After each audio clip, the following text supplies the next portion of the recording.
Good afternoon, and what a joy it is to be greeted back from my 2-week leave here in the African bush with one of our absolute favorite and probably one of the most famous leopard characters around the world. Isn't he just absolutely extraordinary? And what a way to start off a live safari experience here in the African bush. My name is Jamie, and the man behind the camera is Jandre, and this is Safari Live. Ready.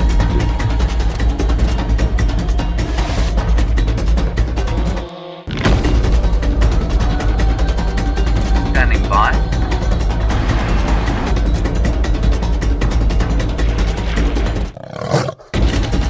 5, 4, 3, 2, 1.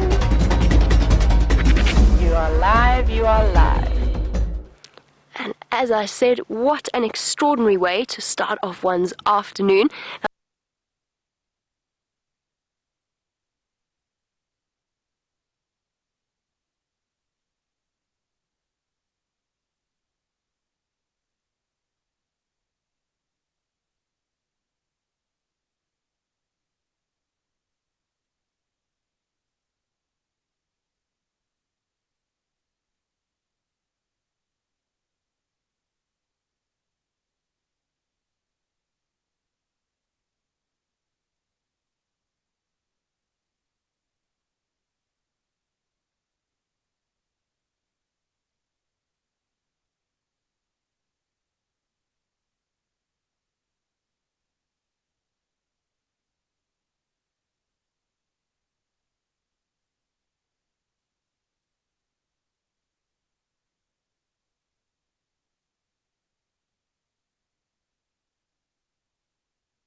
The technical team is rushing around, madly trying to fix it, and we'll be back with you as soon as we can.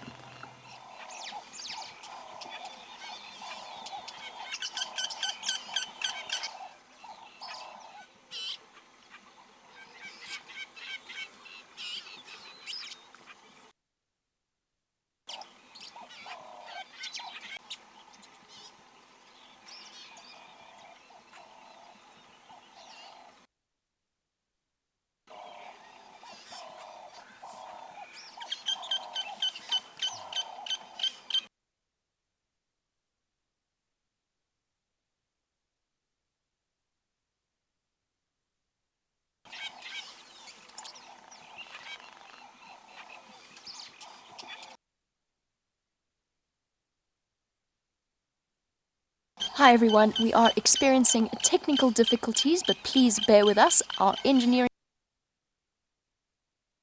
department will be working on getting us back up and running as quickly as possible. As you know, bringing you live safaris from the middle of the African bush is not always the easiest task in the world, but we will be back up, and stick with us because you never know what might be on your screen when we return to you.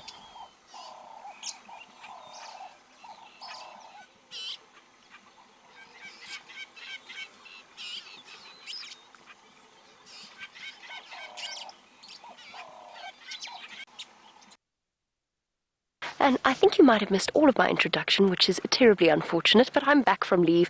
That was basically the salient point, and there was some nice stuff about Sindile. I said some nice words about him. But Jandre, of course, is also back from leave, and he is on camera with me this afternoon. So my name is Jamie, and welcome to a live safari experience right here in the middle of the African bush on Djuma, Arathusa, and Cheetah Plains game reserves. I'm speaking very softly because I have heard that young Sindile has been a little on edge of late, and I definitely don't want him to feel as though he's in any way threatened by us or uncomfortable with us. So I know we've found ourselves in a rather awkward position. That's definitely not the best view of him we've ever had, although we keep getting glimpses of an eye every now and again. And the gentle scent of a 2-day-old impala washing over us in this nice afternoon heat. If you do have any questions that you'd like to send through, you can do that on #SafariLive on Twitter, or you can email through to questions@wildearth.tv. It was so incredibly kind of Steph to give me this opportunity to come and see Sindile. I was doing rough calculations. I have no idea how much of that you did actually get to hear, but I haven't seen Sindile since he was around in June, the middle of June during our Father's Day TV special. So a very, very special young male leopard. And what a way to be welcomed back into the bush after a 2-week absence. Had the most incredible sighting this morning. I went out on the back of the vehicle with Brent since it was his birthday. We had elephants in the mist. A beautiful morning. And I always feel this incredible sense of peace and tranquility whenever I return after an extended absence from a place that I consider my home.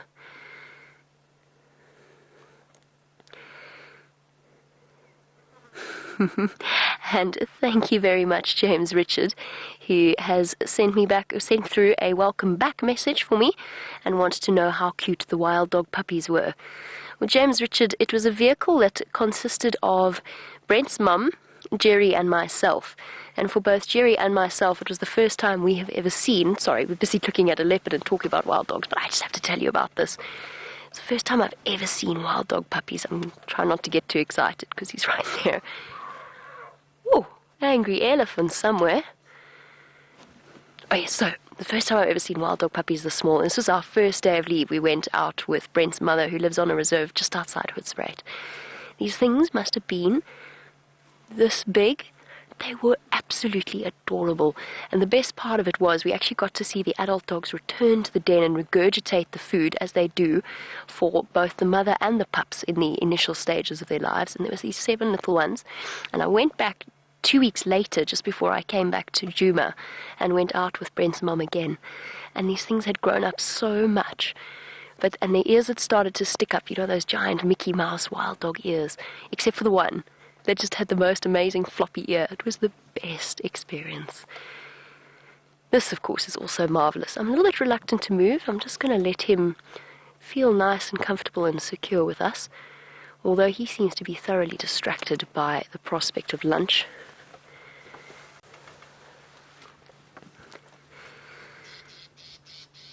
While we do a little bit of maneuvering about and trying to get a slightly clearer view of the marvellous Sindile, let's head over to the equally marvellous Steph, who would like to say a very good afternoon to you all and welcome you to his portion of the Sunset Safari.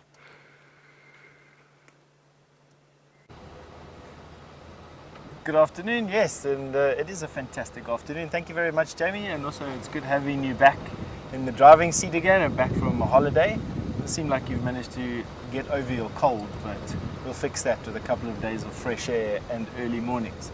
Now, we've come into this area here.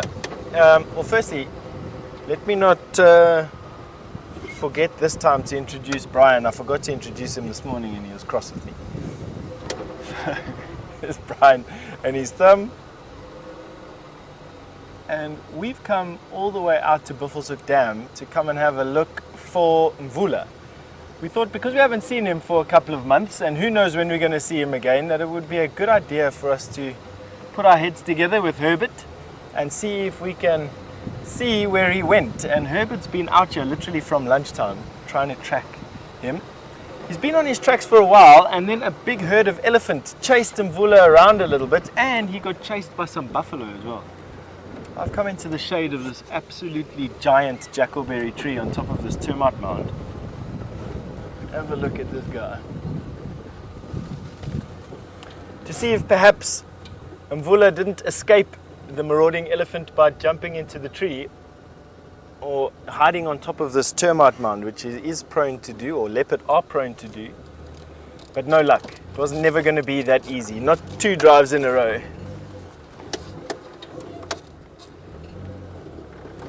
And so we continue our search on Buffelshoek Cutline, and Herbie will continue to follow Mvula's footprints, footprint for footprint, and of course leave us time to go and look for other things in the area. It's been a pretty hot day, not as hot as yesterday for some reason, and even this afternoon there seems to be a bit of cooler air blowing out and off of the mountains. I think it has a lot to do with that very, very misty morning that we had this morning.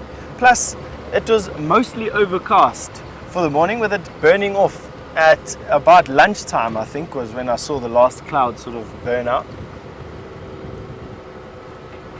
Now what I'm doing is I'm busy scanning the road ahead of us, just at every prominent road and at every prominent game path. The reason for that is that if he has managed to cross over onto this side of the road, which is into Buffelshoek itself, we of course can't go inside of there, and we'd be better off putting our efforts elsewhere. But it would be nice to update Herbert, and equally as nice to update everybody that does come from Buffelshoek that Mvula's gone in their direction, so that they can start their tracking exercises from a little bit in front of the tracks without having to come all the way here. All right, no tracks just yet. All right, and while we carry on trawling through here, I think it would be a good idea to send you back to Jamie. She's managed to reposition herself around Sindile before he disappears as well. Off you go.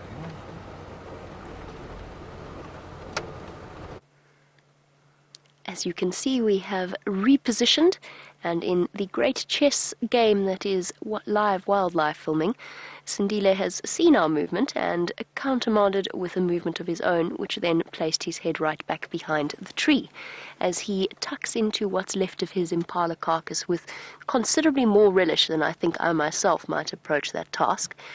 Now, I beg your forgiveness for one moment. I just want to chat to Herbert on the Game Drive channel, who's been desperately trying to call me. I'll open it up so that you can hear our conversation as well.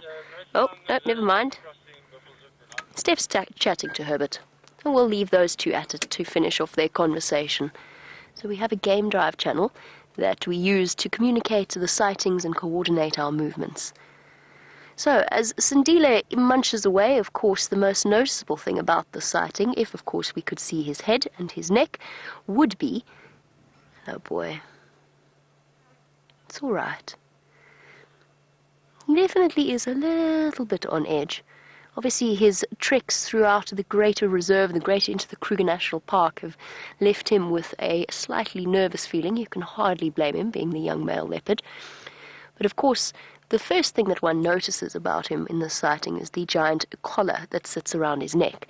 Now, most of our regular viewers will be so familiar with the story so as probably to be sick to death of it, although I doubt that could ever be the case, naturally. But if you will give me some patience, I'm just going to go into it very, very quickly. So the story behind the wonderful young Sindile was that when he was close to a year old, he was left by his mother Shadow, who disappeared off for long, long periods of time. And of course, a young male leopard is only really independent at about a year and a half, maybe even closer to 2 years old.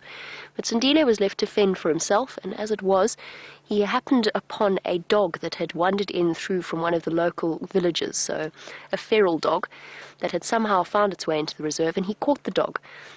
It was later confirmed that the dog had rabies, which is, of course, a very, very dangerous disease out here, and something that is transmissible to both animals and humans alike.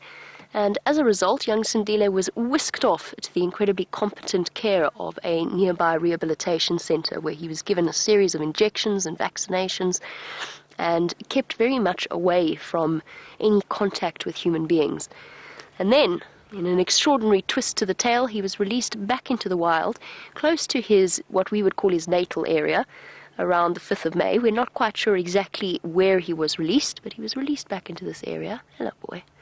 It's also windy today, which is why he's a bit unsettled.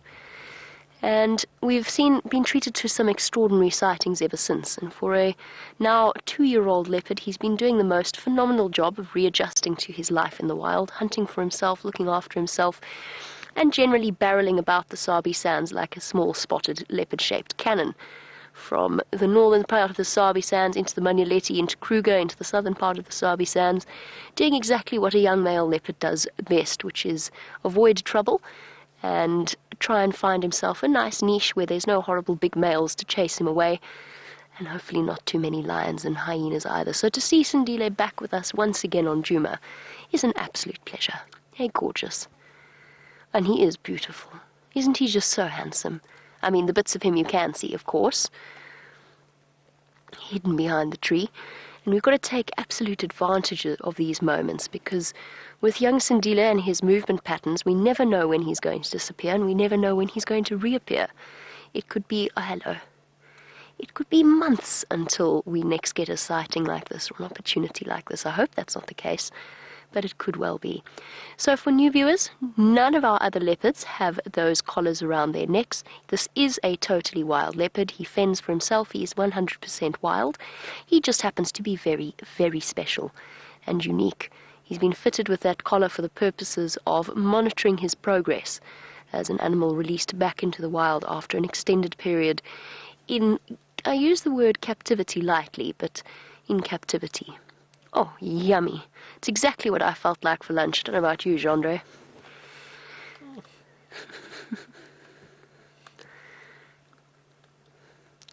And a lovely message coming through from Kat in Tampa. Kat, it's wonderful to be amongst your presence and, of course, all of our other many wonderful viewers.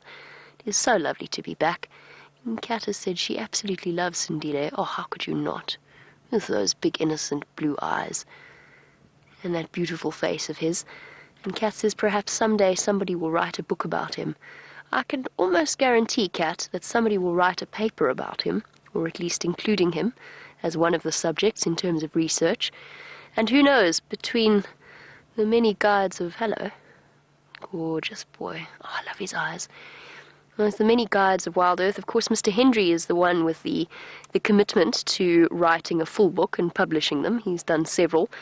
But between all of us, I think one of us might manage to fit him into our memoirs one day.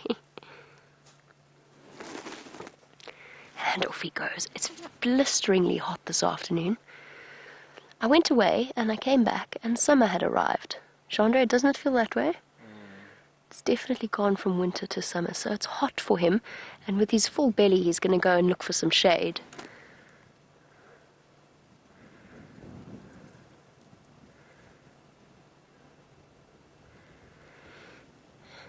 And of course, whilst it is boiling hot, it is also incredibly dry. And Aaron in New Zealand, it's lovely to have you on board, as always.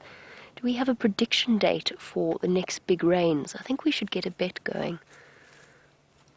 That's a measly portion, Sindile.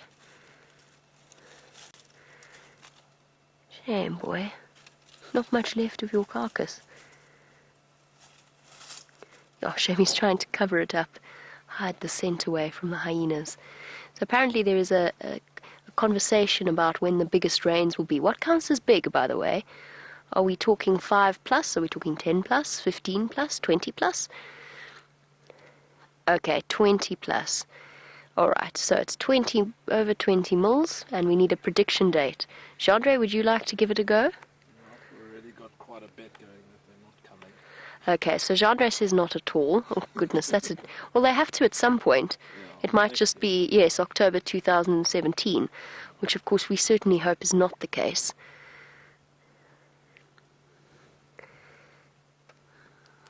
So Brian and Dave are on the early bird boat, which is of course what we are hoping for.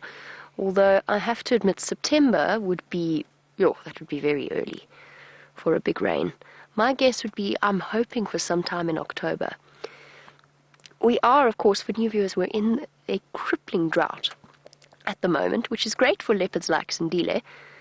He is sitting pretty at the moment, or at least all of our predators are sitting pretty.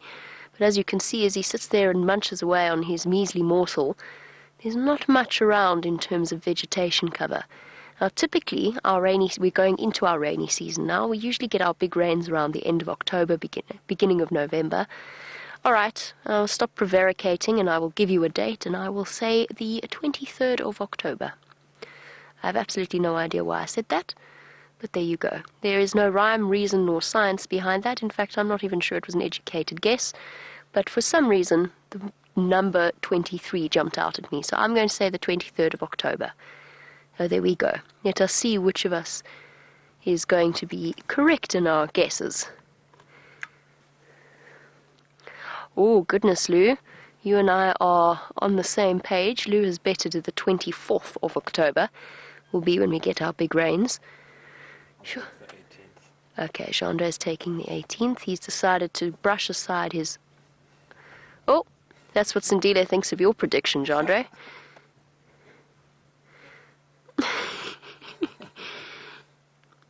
Oh. Hairball. Oh. Are we going to vomit or eat some more? Eat some more. Okay, fair enough. I often find myself in that predicament.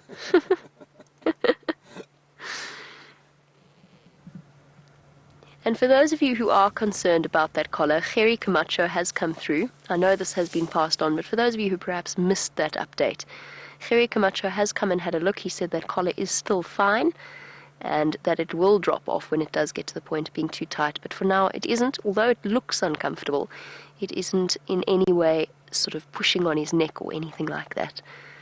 It is a strange thing to see, though, on a wild animal, I must say. I value it for the research and the information that it provides in the future, that it provides for different cases like Sindile's, but I would prefer to see him without it, of course.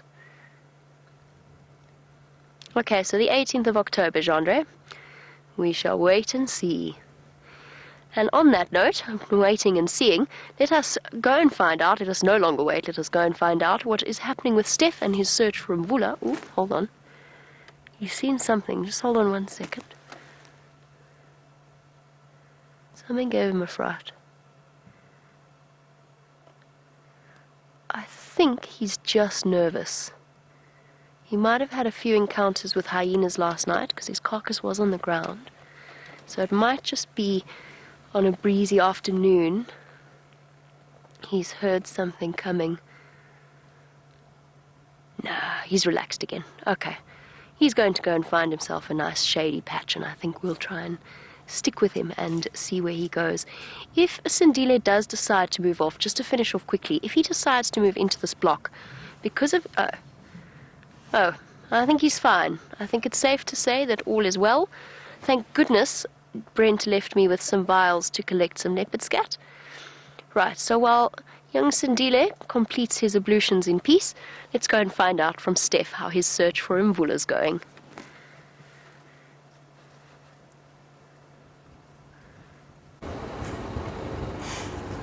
Not too well for now, but that doesn't mean much. Mvula is a cat with a reputation for walking incredible distances, and especially walking during the day.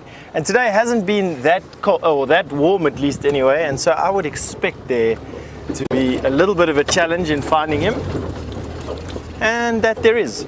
So his tracks go towards Buffelshoek cut line from Buffelshoek Dam, and then turn in a big loop and walk east.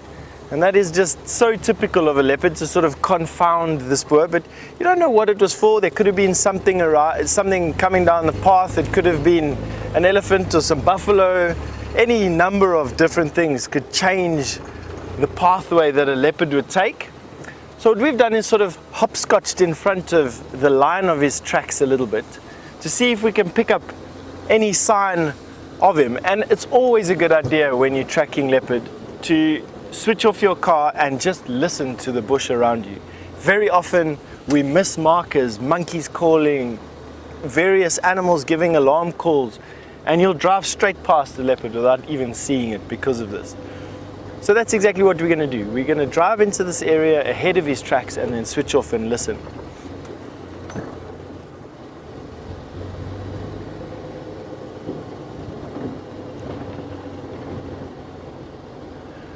So RJ, you've just asked me a question to say that, well, firstly, let me just say hello. And secondly, you've just asked me a question saying that almost all of the cheetah and the leopard that you see walk around on their own, and you'd like to know why they aren't in packs. RJ, the simple answer is that most cats are solitary, and that with the only exception being lion, they will almost always walk around on their own. Most cats rely on a stalking, pouncing method of catching their food, and that requires great stealth, and that's very difficult to do when you are many animals together.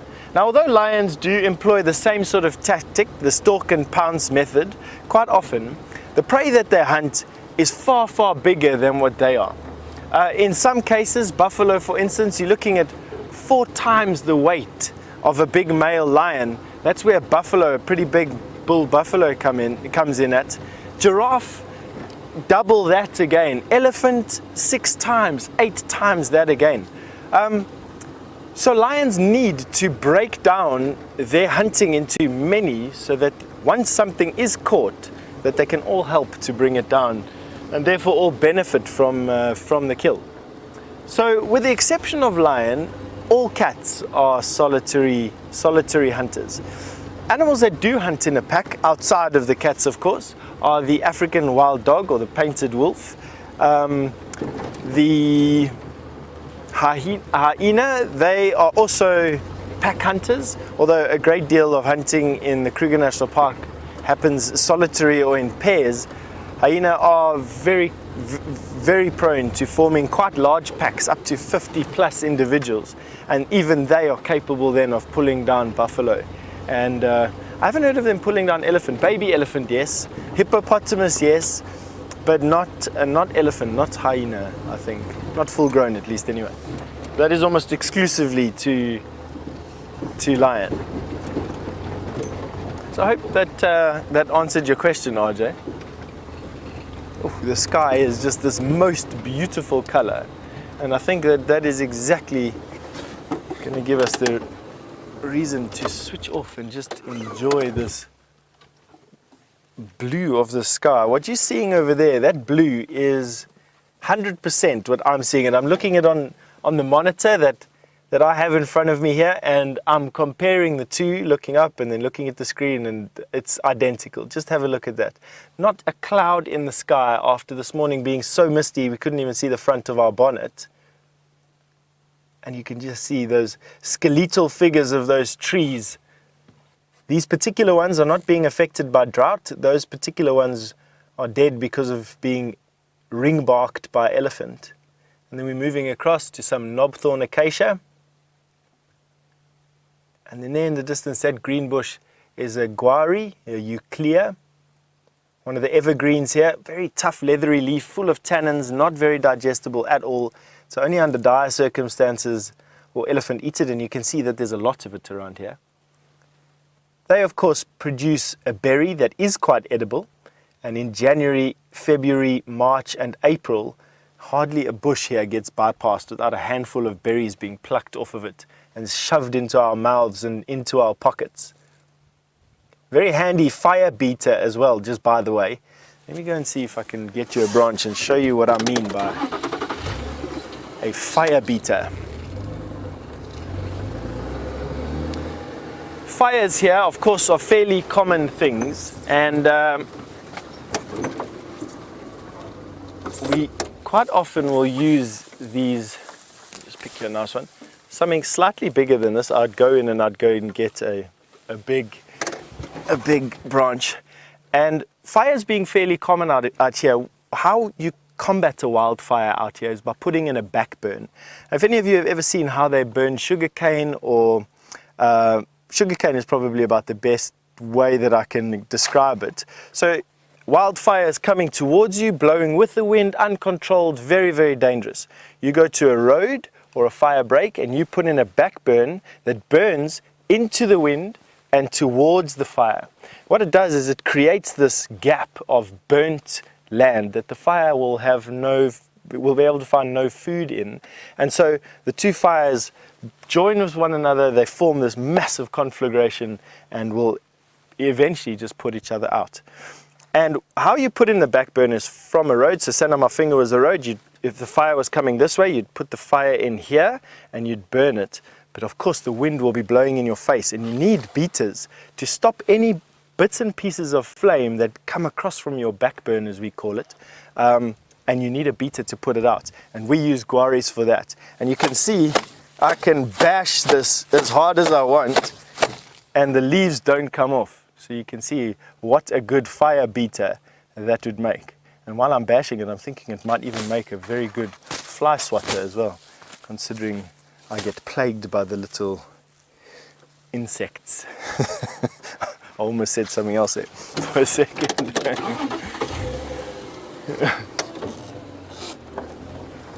All right. So that stop gave us not only a nice demonstration on the fire beating properties of the Euclea divinorum, but also gave us a chance to listen to the bush around us to hear for any warning calls of Mvula's passage. None was forthcoming, and so onward we go with our search. And why don't you go back to Jamie, because it's much nicer there.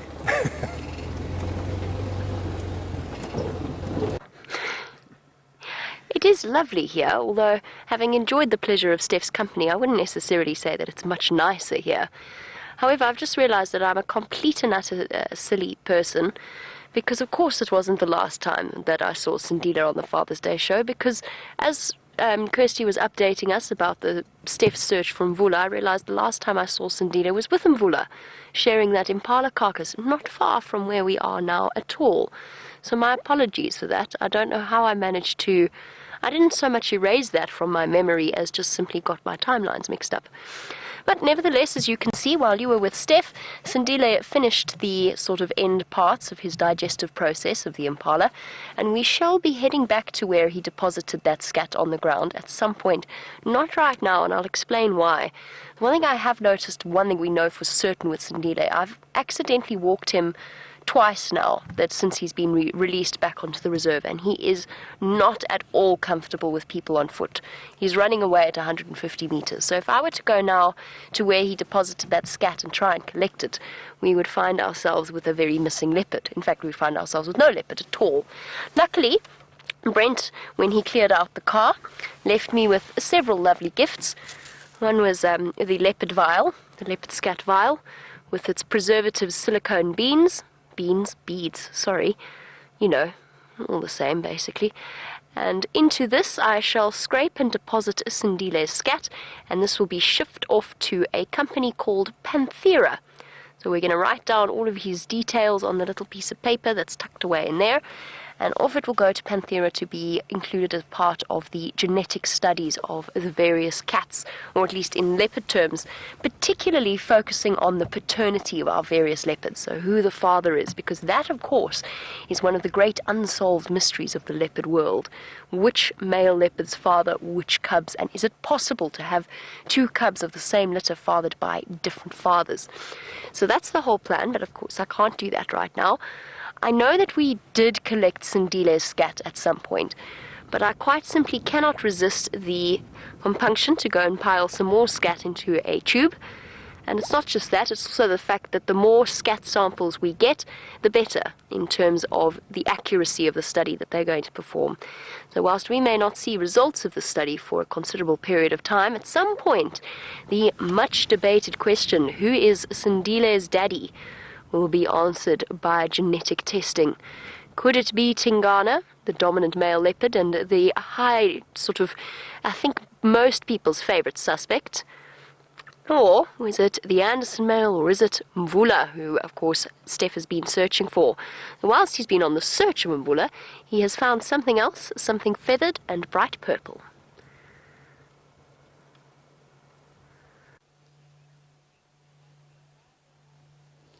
And you know, you please don't ever tell Brent this, but we'll keep his bird list going by showing you these weird and wonderful birds that he sees.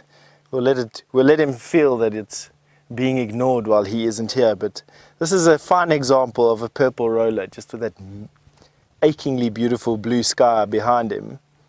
I know it's a purple roller because it doesn't have that distinctive lilac chest or lilac breast that the lilac-breasted roller has. It is very large, probably another 20 or 30% bigger than the lilac-breasted roller, and then of course those very bold white striations down its chest. And have a look at that crest that he's just erected. That is uncommon. In actual fact, I've only ever seen that crest erected once or twice ever. I just need to... Oh no, don't worry. Have a look at the purple tail. These particular rollers have a much deeper... Oh, All right. I was just about to say that the purple roller has a much deeper purple color, but I wasn't afforded the chance to show you. But that'll give me the time to rip out my book and show you.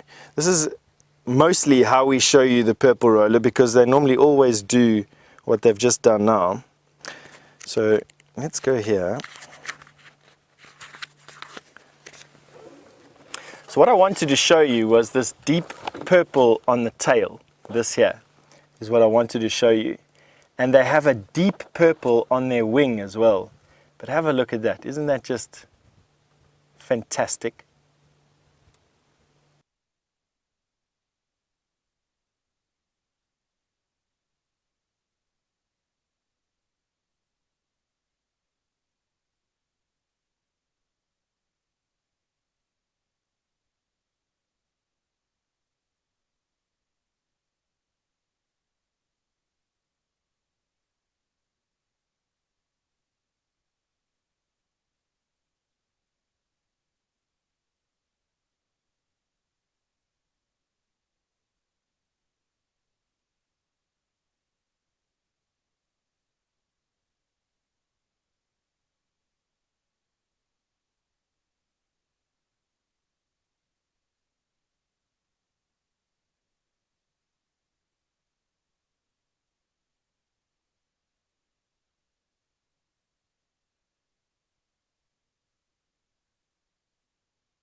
Hi everyone, we are experiencing technical difficulties, but please bear with us. Our engineering department and our tech department will be working on getting us back up and running as quickly as possible.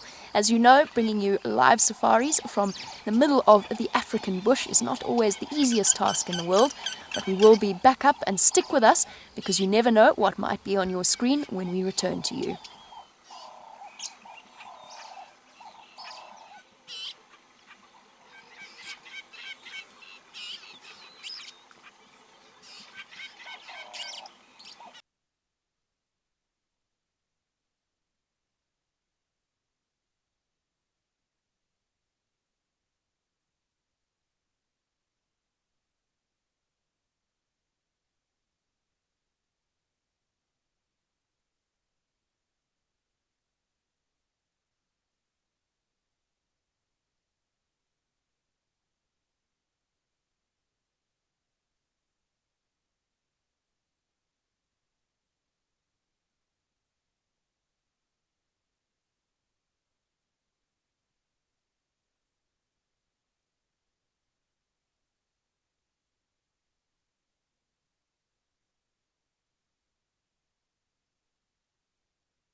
So unfortunately we experienced some tech difficulties. That's one of the things about being live and in the bush, but our tech crew is on it and not asleep like the lions behind me. Hopefully we'll be back with you shortly.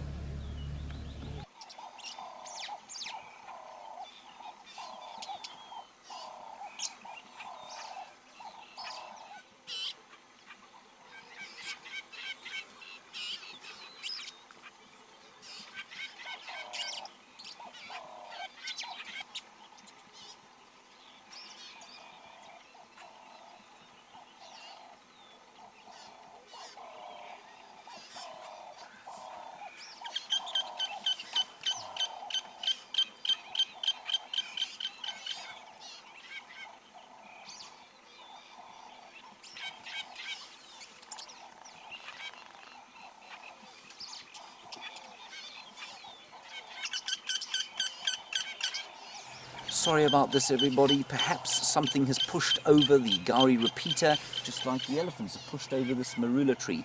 Our technical team is rushing around madly trying to fix it, and we'll be back with you as soon as we can.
So unfortunately we experienced some tech difficulties. That's one of the things about being live and in the bush, but our tech crew is on it and not asleep like the lions behind me. Hopefully we'll be back with you shortly.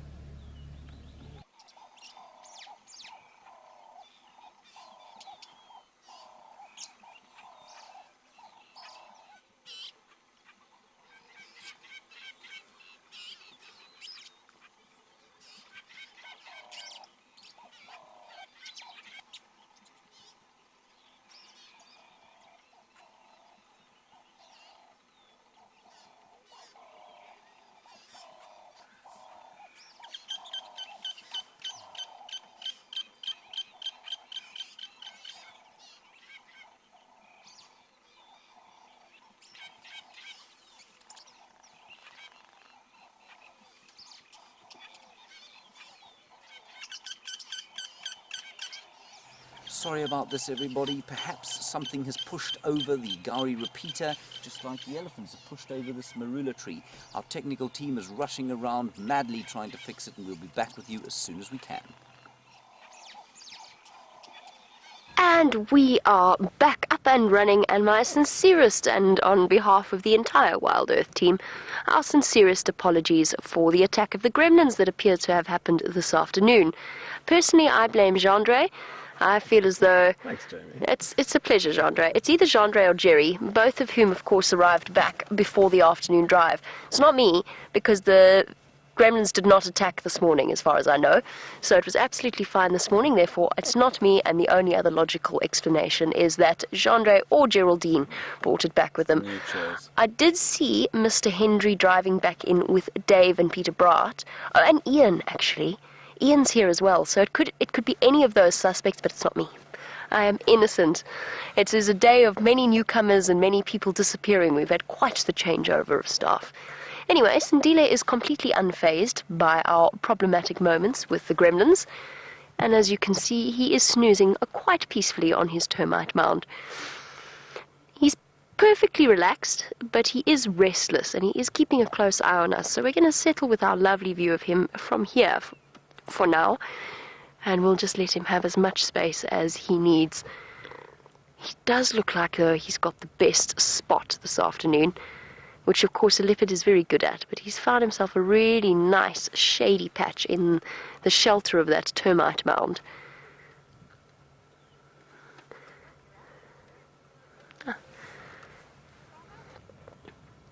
While our lovely leopard snoozes away his full belly in the shade from the afternoon sun, let's go and find out what reptilian species Steph has managed to find.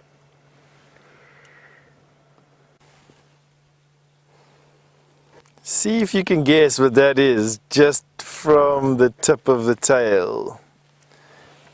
It's saying hello to us for the first time after being asleep for many, many weeks. Have a look at that. One of our dragons. Look at those claws, body, just sunning himself. A beautiful white-throated monitor. Just come out of a slumber, warming up. Spent a winter in, not in a type of hibernation, but in a much reduced state of consciousness, almost unconscious. He's now just climbed out in this late afternoon to metabolize a little bit of the energy that he would have stored up last year. And just have a look at his tail, the base of his tail, and his back was where he would have stored all the fat. And you can see how skinny that tail is. You can see how it's got this dip. That is where the fat reserves were being built up. And by the end of summer, hopefully he'll have a nice fat tail again and a nice broad back. You can see that skin line there. He can fill that entire fold of skin, literally, and needs to in the days of summer. And he will do that, overpowering and eating absolutely anything they can, from snakes to birds, eggs, insects, termites. If they were a little bit bigger, humans, Land Rovers, small buildings, fire engines, and Boeing 747s. I'm sure these guys think they can tackle it all. And they do so by running after their prey, overpowering it with just sheer strength, and bite force and those massive claws. Just had enough holding on with his fingernails and is now just climbing up onto a branch, probably just to rest out a little bit. Yeah, his face is he's peering over the edge. Look at that tongue. Testing everything with that tongue. Tongue is very long, quite sticky and forked. And the reason why it's forked is in the roof of this lizard's mouth, basically underneath that white spot that you have, that he has just by his eye, are two pits. And so the tongue comes out, waves in the air, picks up scent particles, will then go back into the mouth, and then he flicks it forward, and the two tips of his tongue then go into the holes in the roof of his mouth, and he wipes off the glands in a pit that's jam-packed with sensory organelle. He's now going back into his hibernation hole, where he came from. You'll see him disappear in there now, being very careful. He doesn't want to fall. Using those very viciously hooked claws. And let's see if he goes in there.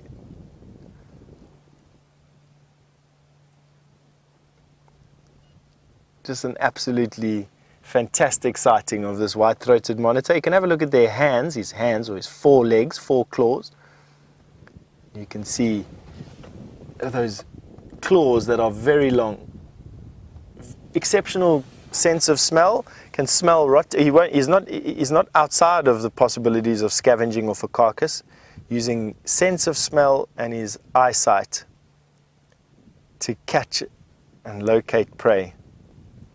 Very, very strong animals. You can pick them up. He's a large animal. He's Africa's third, let's say, he's the second largest lizard, because the water monitor gets slightly longer, and one of the world's largest lizards, with the Komodo dragon being the world's largest at probably 3 to 4 times his length and easily, I don't know, 50 times his size. The Komodo dragons are just something else entirely. That camouflage,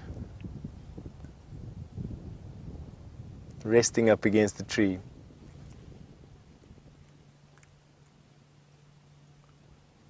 Wow, expat, you've just sent through a comment saying you watched one on the Juma cam once digging up terrapin eggs. That's fantastic. I've never seen anything like it. I know they do eat eggs. They've got a big fondness for eggs, but having seen that and witnessed that, that's very special. Never in all the thousands of hours I've been out in the bush have I been lucky enough to see that. So hope that's one for the memory banks. Oh, he's just fantastic. Beard, you've just asked me how many species, well firstly hello, and secondly you just asked me how many species of monitor lizard we have in the country. We've got 2. We've got the water monitor, or the Nile monitor as it's sometimes called, and then we've got the rock monitor, or the white-throated monitor as this one is called. Those are the only 2 that we have in the country, with this one being the more terrestrial one and the rock monitor being the more amphibious one. You find these monitor lizards all over the bushveld. They're a fairly common bushveld lizard. You don't always see them, but they are fairly common bushveld lizard. And this fair, see if he's, oh, you can just see his claws there on his back foot holding on there. Hey, look at that claw just holding on. One of the favorite foods of a martial eagle is this guy, and there's lots of footage on YouTube where the teeth and claws of these monitor lizards are pitted against the bills and claws of the martial eagle, and you can go and have a look at how many titanic battles between these dragons and martial eagles have been filmed over the years. I've seen a martial eagle be dragged across a road by one of these guys before. Incredibly strong. That's his ear hole that you can see there behind his eye. Fairly large with no external ear flaps. Definitely no family of mine then. And just once again, I just have to remark on those 5-fingered claws just wickedly tipped with those claws.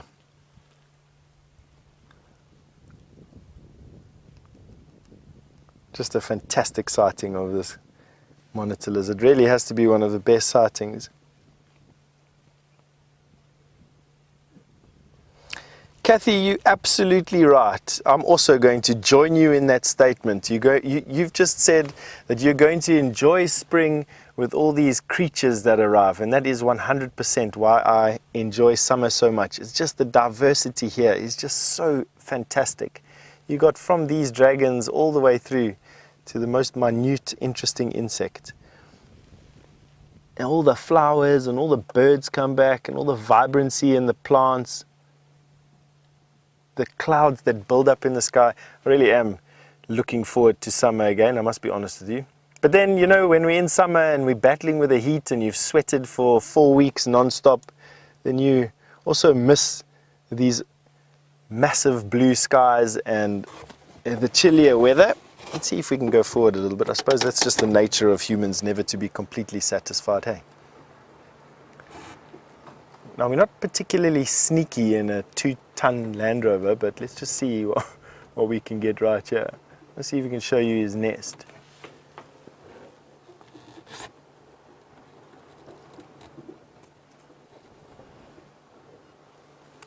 RJ, you've just asked me if these lizards shed like snakes. They absolutely do. They are cold-blooded, and they will outgrow their old skin and shed it off. It doesn't come off quite as neatly as a snake. They slough it off and then they rub it. Have a look at his, obviously very comfortable with us now. That blunt nose, another diagnostic feature of this particular species. And those scales all over his body. If we're very careful, we might even be able to see a parasite or two. Have a look at that eye. Oh, and he's got an injury on his head. And missing some scales. You can actually see us in his eyeball. That pair of white shorts that you're looking at is on Bebop's legs. And you can even see our aerial. That is amazing. He's had enough of being the point of discussion at the moment. He's going back around to the other side of the tree. That's the hole he came out of. Look at those claws there, turning around.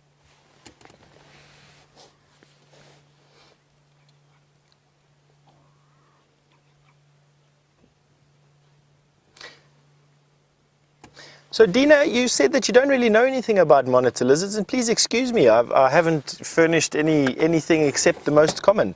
They do have the Komodo dragons have a venomous saliva. The rock monitors do not, but they've got an incredibly hard bite. They overpower their prey, which includes anything. Anything that they can catch and kill, they will do so. They use their claws, which you can see there. I mean, that is just something out of a horror movie, to grab and dig with. They don't kill with their claws, they just hold tight, and then the power comes from the bite, and then they shake the prey with their head. They'll thrash it from side to side, usually dismembering whatever they've got, swallowing it whole. They will eat near anything. They mate once a year. They lay eggs in the sides of termite mounds or at the bases of trees, and those eggs incubate for an entire year, and then they hatch with the first spring rains. As the rains soften the soil and the length of day is longer, they will come out and will immediately begin hunting. No parental care whatsoever once this female or male has done their job of laying eggs I've forgotten the word now. Made the lady lizard pregnant. Jeez, my brain is being fried by the sun over here, and I've lost my ability to communicate in the English language. You can see that the gape is fairly wide, got quite a wide opening mouth, and no fangs, just the serrated teeth. He's heard something, seen something. Let's see if it's not a martial eagle. No, not a martial eagle. He would be very wary of being caught in the open. I have seen leopard catch and kill these monitor lizards. I haven't seen lion do it. In actual fact, Mvula was the last leopard I saw catch one of these monitor lizards last season. Other than that, they really are dragons. I mean, if you were the size of a mouse or a rat and this dragon came upon you, there is much to be feared. Look at that ant he's allowed crawling on his head. Oh. Let's see if we can spot any parasites in his ear opening. Yes, there's one or two ticks in there, I can see. Am I wrong? Is it just because I want to see it? Look at all those scales as well. Just massive scales. Gee whiz. This is the closest I've ever been to a monitor lizard. It is an incredible sighting. There's his nose. Very acute sense of smell, but he'd use his tongue, and look at those claws. Oh, imagine this thing was the size of a Nile crocodile. Wouldn't be that many humans on the planet, that's for sure. And those very powerful forelegs, they use their legs for digging primarily, and the muscle fibers that you have inside inside reptiles are much more densely packed than what mammalian muscle fibers are, and so it gives them an incredibly hard or incredibly powerful ability. Their musculature is incredibly powerful. There's his back legs stretched out there to his pelvis and then his tail. He's skinny. You can see how much skin he's actually got. And then they've got this short stubby tail as well, not a very long one, with those keeled scales. That's what when we're talking about a snake that can climb a tree easily, and we talk about keeled scales, that is a keeled scale that you're looking at on the tail there. His back leg is stretched out, hooking on the branch with the claws. And then look at all those wrinkles that he's got in his belly and his back. There on the tummy. That's to facilitate growth. So they can bolt food down, and really they can do a lot of food in one sitting. Easily devour a complete clutch of eggs. Let's see where he goes up the tree now. See if his tongue comes out again. They've got the most unbelievable tongue.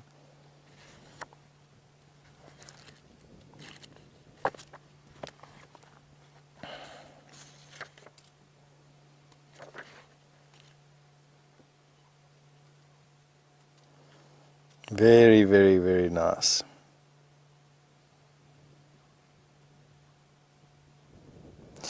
Now, you asked if it was dangerous to humans. It's not really dangerous to humans, although they can curl their tail, and I've had one lash out at me before. They curl their tail in a characteristic S, and they whip it out at you, and it can knock you. I mean, it's not that sore, to be honest. It just gives you more of a fright.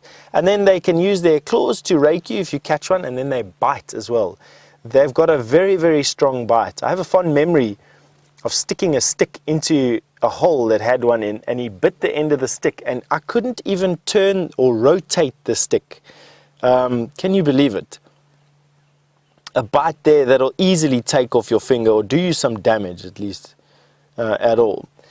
Do we utilize them in any way? Absolutely. They have been used as food for people. You can eat their flesh. It tastes a bit like chicken, but then I think anything tastes like chicken if you don't want to really think about it. But it is a white, fatty meat.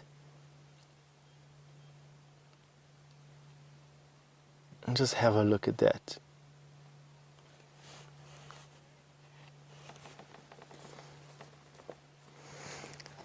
Farah, you're 100% right. These close-ups on this new camera that we've got is just unbelievable. We were just commenting on it now.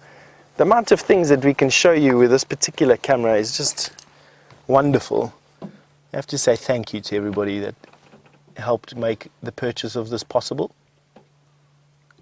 It's just opening up such a massive new world to everyone.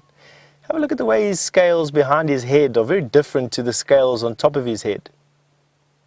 I have no idea why. I don't see enough of these guys or know enough about herpetology to actually tell you anything more than I have, really. Oh, I do know that they've got a pineal eye. That I can tell you. Most reptiles, especially ones this large, have got a third eye. It's located in the top of the head. There's an indent just at the back of his skull. Let's see if he'll allow us to see it again, giving us this stare over his shoulder. you'll see on top of his skull there's a slight indent.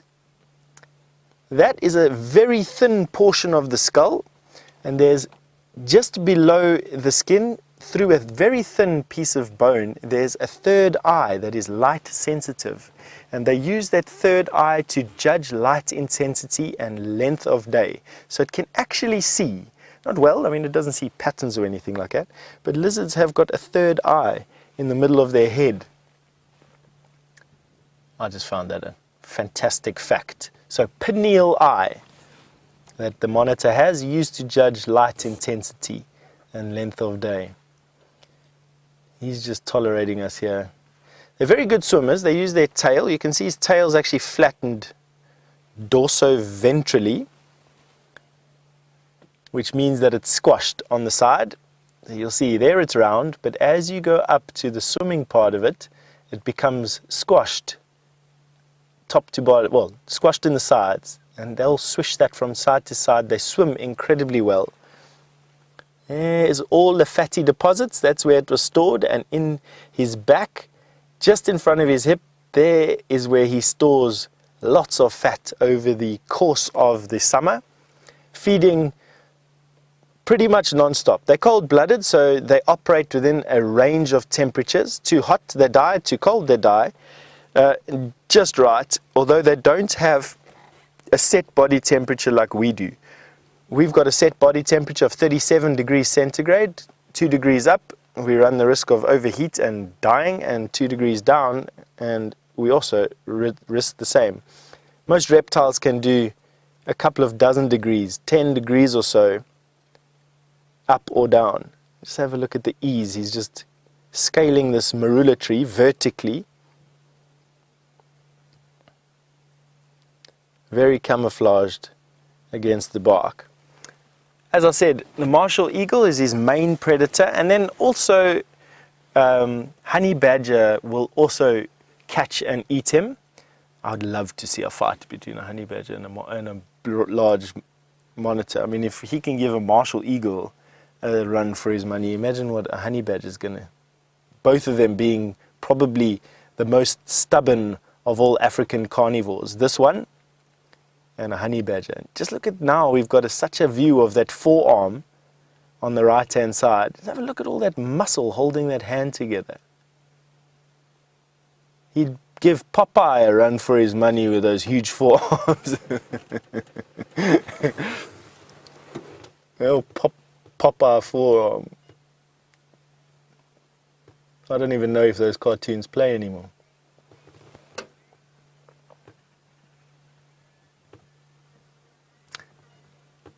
All right, so I think we're going to leave this guy alone. What we don't want to do is overstay our welcome here.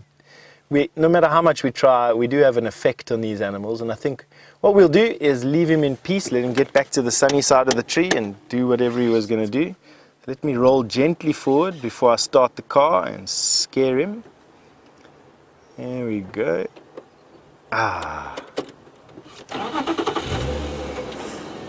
Brian, you just asked me when the tortoise is going to come out of hibernation. Soon. As soon as there's enough food to eat. So tortoises are in hibernation because they need grass to eat, they need plants to eat, and they need water.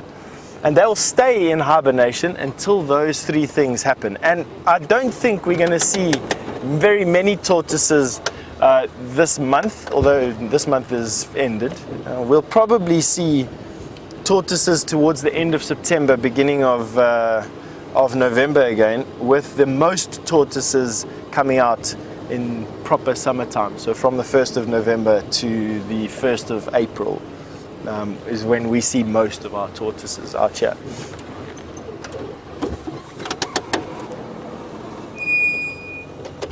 Let's see what this yellow-billed hornbill is going to do to this patch of elephant dung. They've been so comical lately with their lifting up of dung and feeding on termites, and this one is exactly not disappointing us, picking up termites furiously.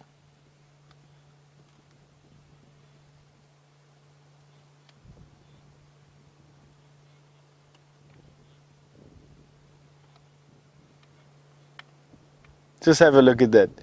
Now, why is picking them up so furiously, it's because the termites will be hastily retreating underground even as we speak.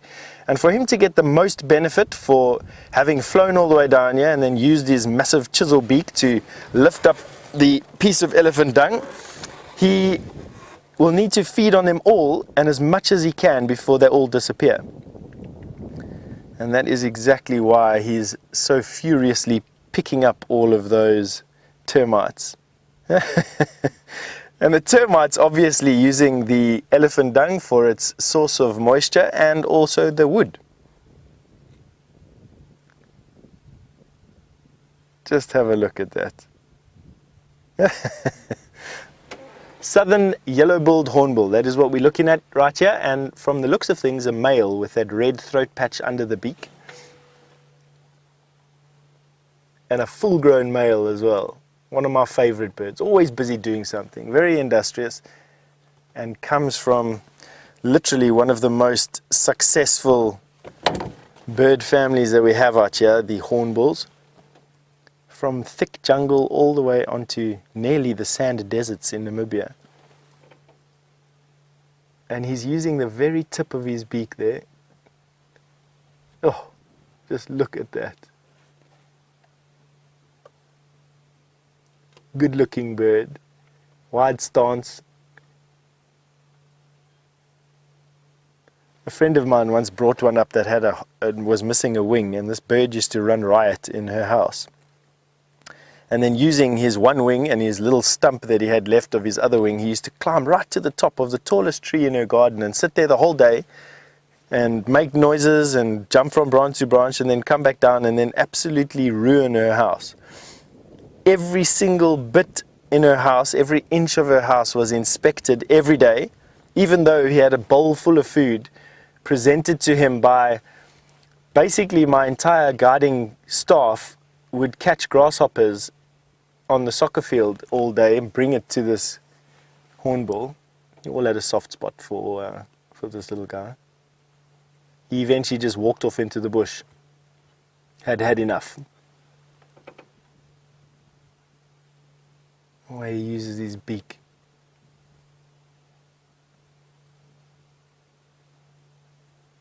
Now, from a nutrition point of view, insect protein is about 3 times more or higher in protein than what mammal protein is. Maybe calories, I don't know what I want to say there, but it's give you in a ratio, 100 grams of termites is equal to 300 grams of beef.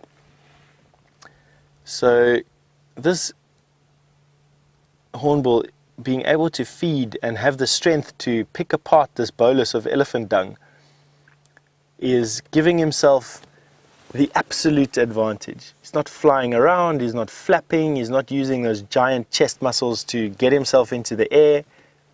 He's just using his brain and his curiosity and the tool, a massive crowbar on his face. And you can see when everything else out here is drab and looking shoddy, these guys are still in tip-top condition.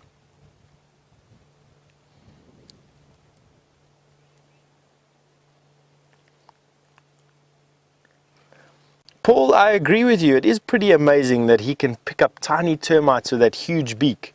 But if you have a careful look, not easy to see with the view we have now, but you'll see that his eyes are actually binocular, meaning that they are slightly pointed forward. He's got a good peripheral vision, much like a chicken would, I suppose, but his eyes do point slightly forward so he can judge depth. And he's actually picking up the termites with the very tip of his beak and then throwing them into his mouth. And he's doing that because he can see the very tip of his beak and he can see it in 3 dimensions.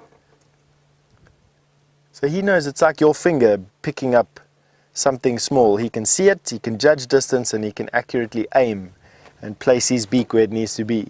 What's fascinating for me is the speed at which he's doing it. I don't know how he's selecting another target. He's picking them up so quickly. Maybe he's just randomly pecking, but I doubt it.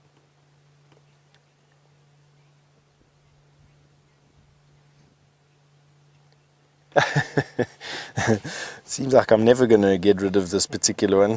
UK expat, you've just asked me if I had any ill effects from drinking the juice I squeezed out of a fresh elephant dung. No, I didn't actually. Apart from this lingering taste of elephant dung juice on my lips, my beard, and on my gums, I suppose. I'm just remembering it now, fondly licking my teeth, which taste like sun cream and toothpaste now, and not like elephant dung.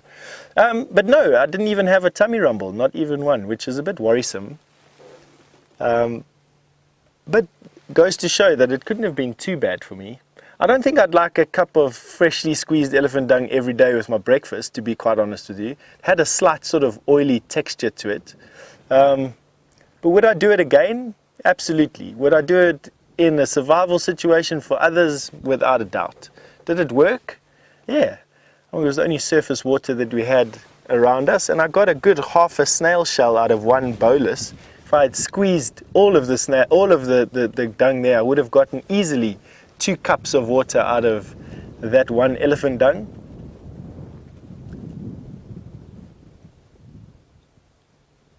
With the benefit of having all those nutrients, probably some vitamin rocket ship into my system.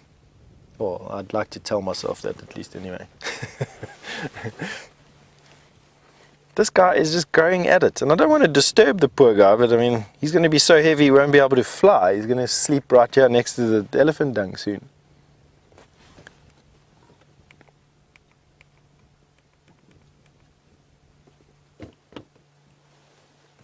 Amazing.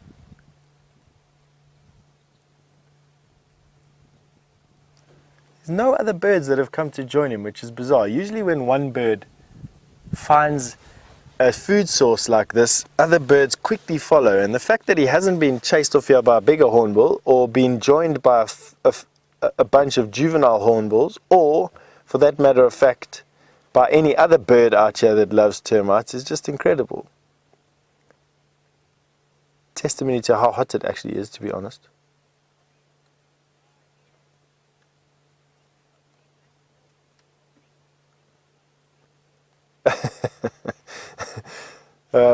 Mr. R. Beard, you said you still have ill effects just thinking about me drinking that elephant dung. The only thing I can say is sorry. And when you get here, please feel free to try a cup for yourself and see if the anticipation of it is worse than the actual event.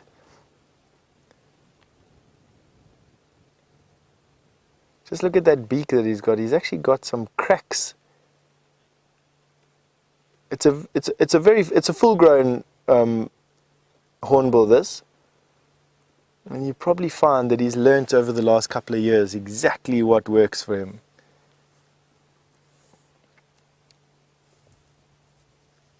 It's very good. See that wide stance? That is just so typically yellow-billed hornbill, standing with their legs almost too wide open.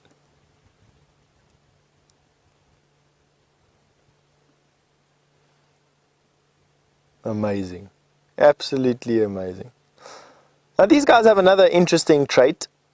The females, well, together the pair will select a hole in a tree, a suitable hole or cavity in a tree. The female then goes into the hole and pulls out most of her primary feathers to line the nest. What happens then is that the male and the female, using a mixture of mud and her own feces, will then, and discarded insect husks and whatever else they can find, will plaster up the entrance to that nest, leaving just a gap for her beak. He then spends the remainder of the time between then and when the last chick emerges, ferrying food to her and the brood. And once the babies hatch, not all the eggs hatch at the same time, because they're not all laid at the same time. They're laid maybe a day or two apart. And what will happen is he keeps on fetching and carrying food, while the female... Oh, there he goes. He's had enough. Good for you. He's probably food drunk by now, wiping his beak clean. Still hungry. Insane. He fetches and carries food basically to the hole. Babies, the youngsters, keep on building the nest up. The fledged chicks keep on breaking it down, and then finally the final straw is when mom's primary feathers have grown back. She then breaks open the nest and the family emerges. Seems to be quite successful because there's a lot of hornbills around here, to be honest with you, but if the male dies or gets caught, the entire family dies. That is the downside of that particular breeding strategy. Just look at this guy. He's now flicked away a buffalo dung. And I can actually see the termites running for their lives. You can see it on the ground in front of him. Just have a look at them scurrying for their lives. And he is just bashing his face at them. Just look at them go. No wonder he's in such a frenzy. They're also in a frenzy. Wow, what a dinner this guy is getting. I wonder if he does this every day. Do you think he needs to have a varied diet? I would imagine he does it every day. Do you think these termites are fighting back in his crop?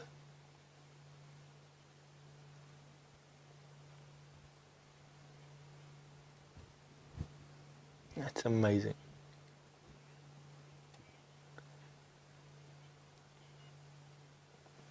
What a absolutely fantastic sighting of this hornbill, just on the back of a fantastic sighting with a white-throated monitor. This has been an incredible stretch of road for us this afternoon.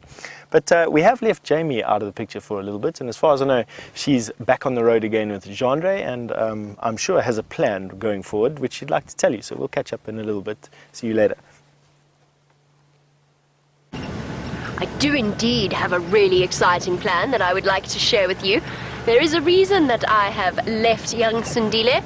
First, well, there's two actually. The first is that there are other vehicles that would like to come and see him. The second is that wonderful Herbert has done it once again, as have the lovely Nkuhumas. And I've just got a report that he has tracked down the Nkuhumas who have, at some point during the day, between morning and afternoon, killed a buffalo in the middle of the block. Now we're just sort of making our way slowly but surely meandering. I might even stop to have a look at these lovely impala while we wait, because we're just waiting for our chance to go into that sighting. And I just couldn't resist going back to see how much those Nkuhuma cubs have grown. I'm so excited to go and see them. Jandre, are you excited? Yes. How could one not be? We do have a lovely impala herd here at the Pumped Pan at Voyatella Dam. Now just bear with me, I need to just listen to the game drive comms, and these two are having a bit of a box, hopefully, and keep us distracted so I can listen, because it sounds as though it's a very difficult sighting to get into. So I just, oh, look at that. Dust clouds flying, wow. The clash of their horns, this is incredible. Ah, and the victor.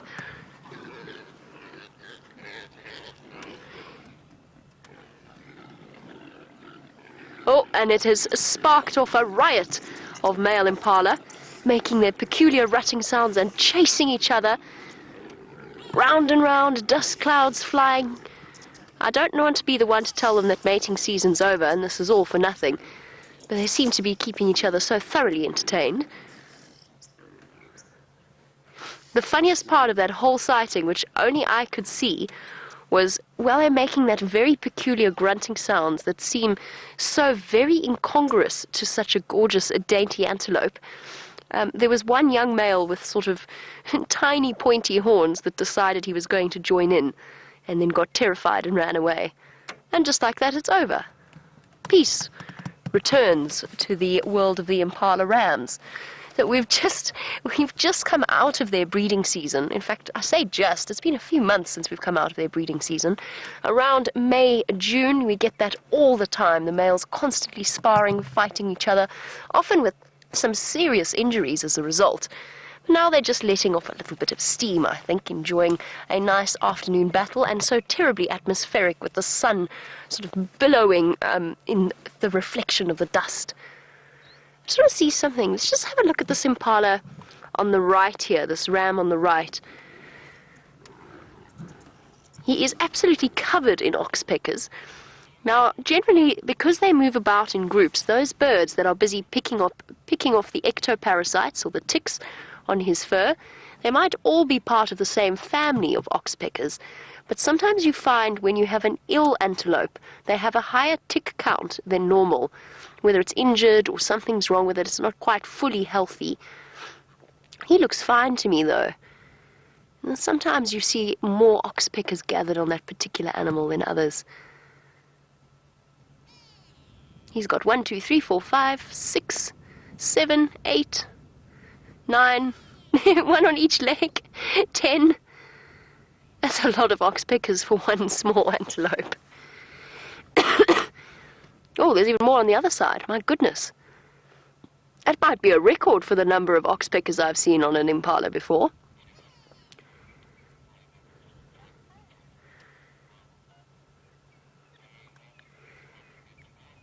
Lots and lots of them, riding on their host's back and enjoying whatever external parasites he's managed to pick up. I don't think he's ill. He looks fine to me. He's in perfectly good condition. It might just be that that's just one family of oxpeckers. They are cooperative breeders, so the offspring of one generation will stick around and help their parents with the next generation of offspring. But he certainly does seem to be doing the lift club. It's his turn to host the oxpeckers. Now, as soon as I have a moment, I would like to chat on the Game Drive channel, but that's proving to be relatively difficult.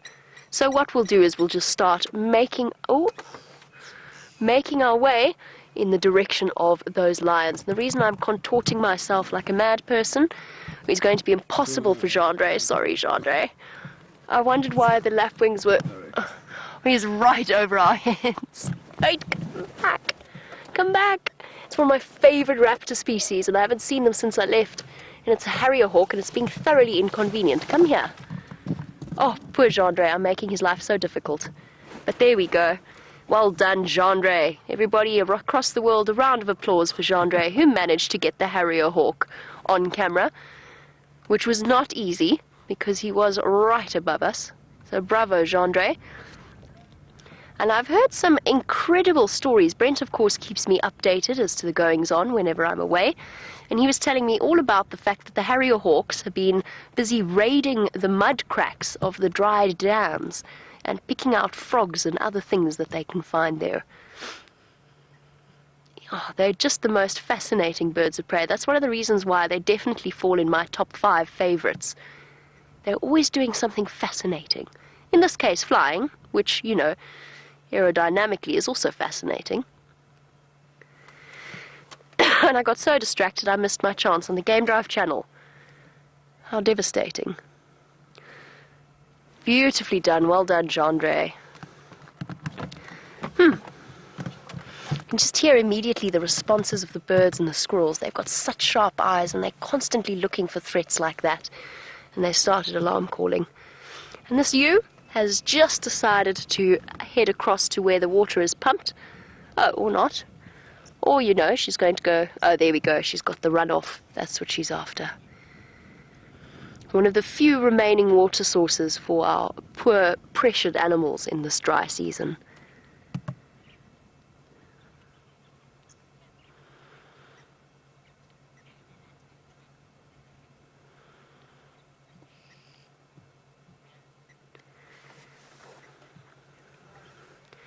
Sorry, everybody, I'm just trying to wait for my opportunity to jump on board this lion sighting.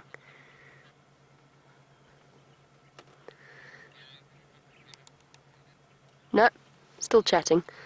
We'll get there eventually. Okay, let's go. Let's make our way in that direction.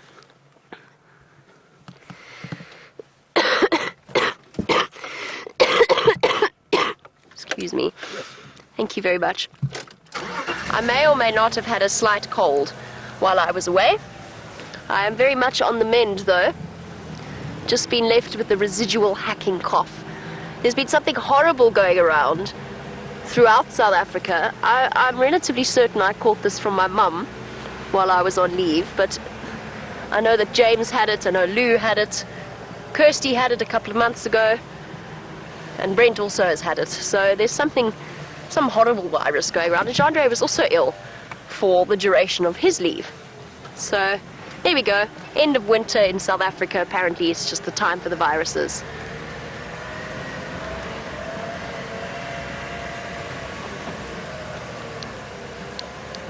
Power stations. I'm also going to be making my way towards the area of the Impala, but no rush. Just let me know when you're done.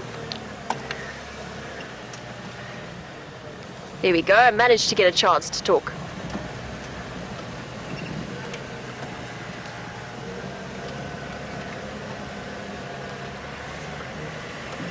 Oh, no problem, Tax. You're welcome to go in. Where are you now?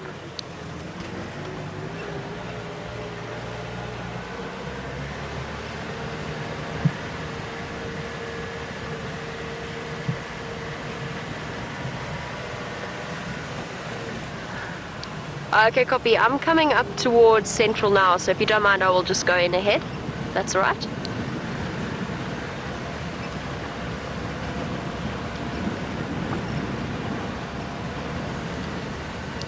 Copy that, thank you. Right, I'm going to have my daily dose of vitamin C, which Jean-Andre has very kindly provided. Oh my goodness. I'm in demand this afternoon. Everyone wants to talk to me.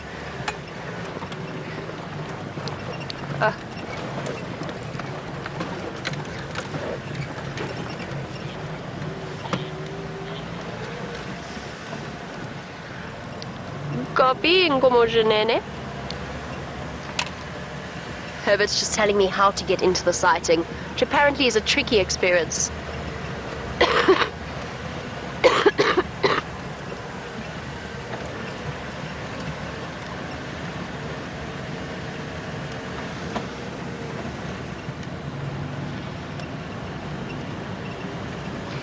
Bethany, on the subject of our drought and of course the big rain, you have a lovely question on estrus cycles, and I'm going to get to that in 1 second. Just bear with me. Negative, but I do believe Steph checked Buffelshoek Dam. Oh goodness. Oh goodness gracious. I'm sorry, Bethany. There we go. Okay, so Bethany's question is, would the drought affect the estrus cycles of the various animals? Would it shorten it? Would it lengthen it? What exactly would happen? And it's a very good question, because yes, I think that it absolutely would have an effect on their reproduction, but not necessarily their estrus cycles. So I think that if all of the impala, for example, the female impala will have gone into estrus as they usually do around that time of year, I think we're going to see a significant drop in the numbers of antelope calves and lambs that we see this year. I really, hello Kudu, aren't you lovely? What a lovely surprise. Beautiful. So this last impala birthing season we had far fewer lambs than we might otherwise have experienced. So usually an impala's breeding rate, around 90% of the females have babies. This year it was probably, if I had to guess, this is not an official figure, but if I had to guess, oh, look at that. He's found a bone. Sorry, Bethany. We'll be able to fully answer your question in a moment, but just have a look at this. A little bit of osteophagy in practice. Chewing on old bones to supplement its calcium intake. And in this case it looks like the vertebra probably of a buffalo, quite possibly of an old buffalo kill from one of the lions that's been sort of scattered by the hyena activity. And munch, munch, munch away, getting those essential minerals. They can't of course pop down to the pharmacy, as I have done recently, and purchase their supplements. And so things like salt licks, geophagy, eating dirt, and then eating bones also helps to sort of help out with their mineral intake. In that case, of course, it would be calcium and phosphorus that they're after. Oh, cute! Look at the little one behind the male. He's got the tiniest little horns. I swear I see horns. No, I do see horns. Oh, cute. There's something about young male antelope that I find extraordinary. It's that gangly, sort of half put together look that they've got going on. You know, he's fluffy. He's not quite sort of fluffy enough to be a big male. And his neck hasn't really thickened. They're gangly and adolescent. and slightly sort of punk rockerish, with his crest of mane along his shoulders. Gorgeous little boy. And Bethany, it sort of brings us back to your question, because I think that you'll find not just the impala, but all of the antelope species will have a lower level or a lower success rate of fertilization.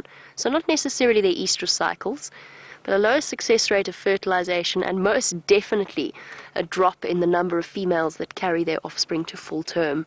And that's just because the females' bodies can't meet their nutritional requirements. Who's there, little antelope? Is that Herbert? Herbert keeping a close watch, giving us his extraordinary smile.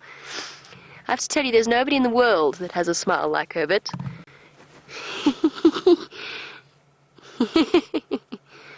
Isn't he wonderful? He is, of course, to thank for our lion sighting. Let's go, guys.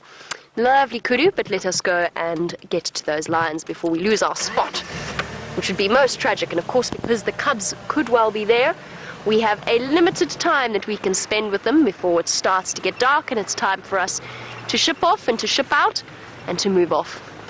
Let's just have a quick chat with Herbert. Hello, Herbert. Oh, you did it again. Yeah. You see? Thank you, man. Welcome back. Thank you very much. Hi, It's good to be back. Hi, everyone. Here we go. So everybody's saying a big well done for finding those lions for us. Oh, We're going to go in now. okay. And your best approach should be from Hyena Road. That drop a good worry bush in the... Of course, it's Hyena Road. Yeah. Naturally. Thanks, Herbert. Well done. Yeah, Okay. enjoy, Jamie. Sharp. Thank you very much. Cheers. I have to tell you, nothing brightens one's day quite like Herbert's smile. He really does have the most extraordinary smile. And personality, of course. I have to tell you something. All of you saying a big hello to Herbert, I'll pass that on. I have to tell you something. I think Brent's been wearing my hat. I've been trying to work out, because of course I left it here, I've been trying to work out why it keeps trying to climb down the center of my face. And it's because Brent's been wearing it. He's obviously loosened it. You know, he's got about 50 pairs of hats. Oh, not pairs of hats. Hats don't come in pairs. He's got about 50 hats. Thank you. William says that Herbert's smile is as sweet as sherbet. Sherbet, Herbert, Herbert's sherbet. Sherbet, Herbert. Agreed. He has the most extraordinary personality. I really do enjoy him. We had a lovely chat last night. He was filling me in on all of the details of what's been going on while I've been gone. Because, of course, you always feel when you first get back after a long leave cycle, which it is necessary, and we have to get out of the bush, and we have to have a break, and we have to have some different scenery or whatever it is that we happen to go and do. But it is, you always feel a little bit behind the times when you return, wondering what you've missed. And most of us, I've found, I don't speak entirely just for myself, we start to get that fear of missing out thing that people always talk about, particularly sort of 10 days into your holiday. You start to get a bit antsy, and you kind of want to know what's happening and want to go and see the animals again, spend a bit of time and just reacquaint oneself. And of course, it's always fascinating to see how much the vegetation changes in the period of 2 weeks, and it really does. Now, of course, we just need the rain. The temperature's changed, it's nice and warm, it's my favorite. This is my absolute favorite time of the year. It's perfect, the temperature's perfect. It's easy to track the animals. It would be nice if there was a bit more food and a bit more water, but generally this is my favorite time of the year to be in the bush. And I'd love to hear from those of you, actually, who have been to South Africa before, or even actually just from watching Safari Live. I'd actually love to hear what the general consensus is. Not that all times aren't marvelous and magical, but what your favorite time is to either be out on our live safari drives, or if you have been fortunate enough to come out to Africa in person, what your favorite time of the year is to be in, particularly in the South African bush, in terms of what you can see. Because of course each and every month and each and every season brings something new and magical. And so Gendre and myself find ourselves on Hyena Road. Once again, Gendre, what was it you told me before the lions killed a buffalo here? There we go. Nothing ever happens on Hyena Road. 2 seconds later, we had a live buffalo kill unfolding in front of our eyes. And now, of course, we're on our way to see a different buffalo kill.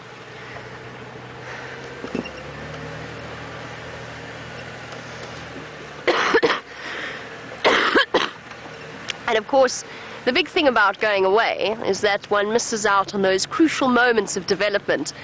And I'm very excited to see these little lion cubs. And Liz has sent through that I will be amazed at how much they have grown. And Liz, I do not doubt you for 1 second. I have, of course, on the odd occasion been keeping track of the various screenshots and clips and highlight reels of whatever happens to be seen while I'm away. But there's nothing quite like seeing them up close for yourself, live on safari. So I'm very excited about this. And I have no doubt, because lion cubs do grow at the most incredible rate. We're going to be looking back 6 months down the line at our lovely Nkuhuma cubs and just bemoaning the fact that they are no longer in that cute cub stage, and yet at the same time being excited for what is to come. I've no idea where this sighting is, by the way, but I'll figure it out. Besides, Herbert very kindly dropped a guarri branch. So this is one of their favorite patches, actually. This is where we think they have been denning their cubs in the past. Now, of course, the little cubs are big enough, old enough and strong enough and scary enough to be running with the pride, which I am very excited to see.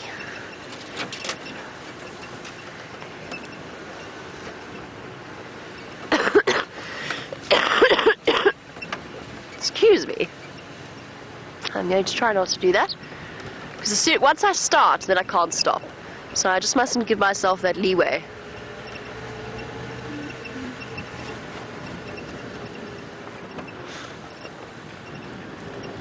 Right, it is on the western side somewhere. There we go.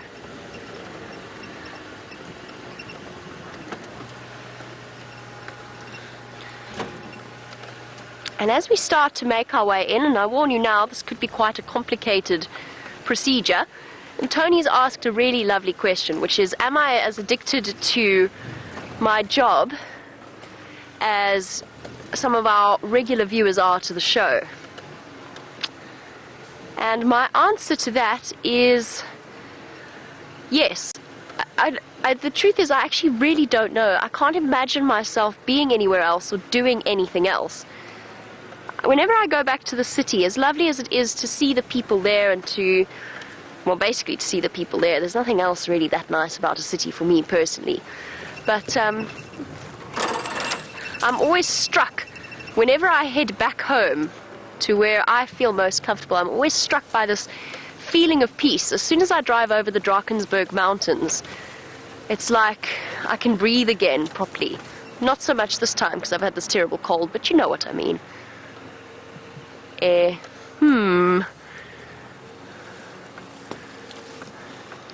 Doesn't help that the light's shining right in our eyes. We can't see where the tracks are. We'll just keep heading. We'll just keep going until we find something. You got tracks there? Perfect, thank you, Gendre. Oh, there we go.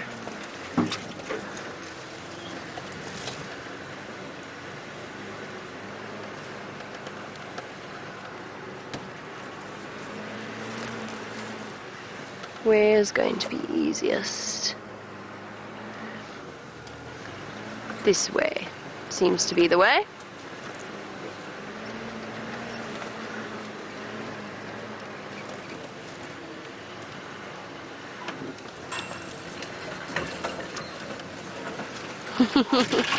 It's another exciting part of the lion's development that Tony has mentioned, which is the fact that you can't wait for the young male lions to develop their mohawks.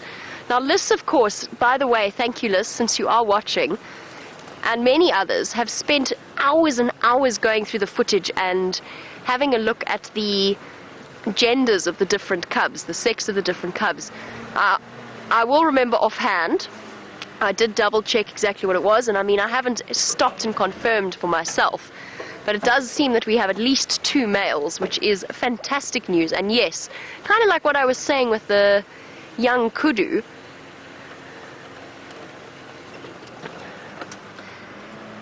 there's something wonderful about young male animals when they're at that early, oh thank you, hello antenna, at that early stage of development. Okay, there's Andre. Right, where do we go next? We go this way. See some impala. That is not a lion.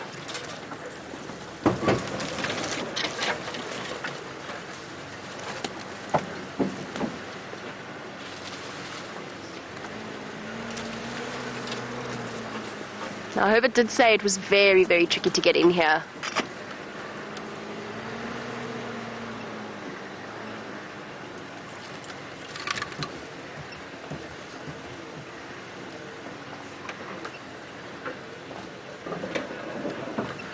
Oh, it's lovely to hear, Gracie, that you are watching. Gracie is 9 years old, and while I was away, Gracie got a baby elephant called Snuggles that she gets a picture of once a month, and that I would absolutely love him. Gracie, I am certain that I would love him. That sounds wonderful, and it's lovely to hear you watching.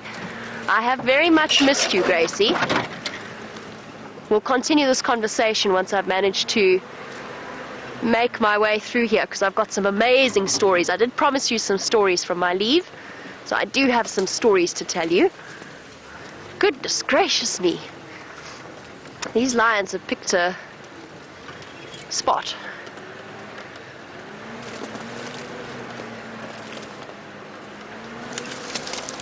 This appears to be the way. Perhaps Mr. Impala over there could give us some directions. Hello, Mr. Impala. No, don't go that way. That's where the lions are. No, no. No, perhaps he knows something we don't. Right.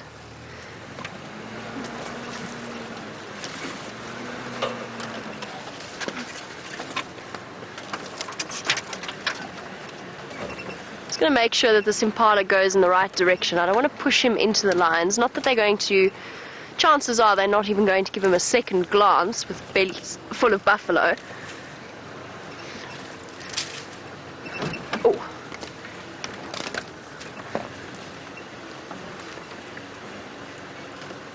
Here's a vehicle.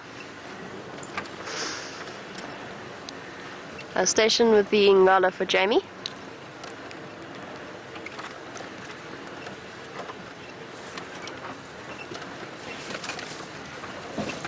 Okay, copy that, thank you. I think I've got your visual.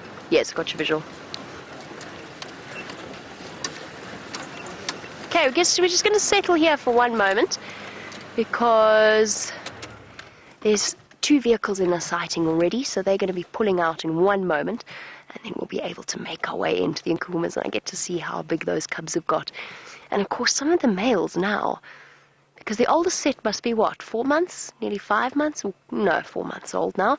They're going to start to get that tufty little mane growth that I'm so looking forward to seeing, as Tony said. I think they're in there. Pretty sure I saw a vehicle. So, while we're here, and while we're sitting, I'll tell Gracie, and of course all the others, but Gracie did ask me for stories of my leave while I was away. So Gracie, one of the things that I did was I went to go to Brent's parents' house, and we went to go see wild dog puppies, which are the youngest I have ever seen wild dog puppies. And they were absolutely amazing, these tiny, tiny little creatures. But one of the highlights of my holiday was sitting at my mom's balcony, and she has a flat in Johannesburg, sitting on my mom's balcony and watching a southern masked weaver that I nicknamed William build his nest. And when I first arrived, so a weaver is a bird, I'll find a picture of it for you while I chat. And when I first arrived, he'd built the frame of his nest, and of course weavers build their nests so that they can attract the ladies. So the men do all the building, and they wait for the females to come and find them. And in this case, William the weaver was terribly, terribly dedicated to his job. He spent hours and hours every single day perfecting this nest, and he eventually, in the 5 days that I was there, he built this perfectly round nest, filled it up with all kinds of lovely sort of, there we go, that's what William looked like. All sorts of lovely sort of stuffing and comfort spots and fluffiness to help soften it, and obviously in the hope of attracting the slightly drabber female. And then he would sit and sing day in and day out, waiting for the love of his life to come and join him. And whilst he managed to fend off all kinds of males, in the time that I was there, I think that William got a little bit eager. I think he built his nest a little bit too soon. But it was lovely to see, and I'm really hoping that when my mom gets back, she'll be able to tell me whether or not William's nest worked and he managed to attract a lovely lady. So we'll just have to wait and see. That's not a lion, it's an Inyala.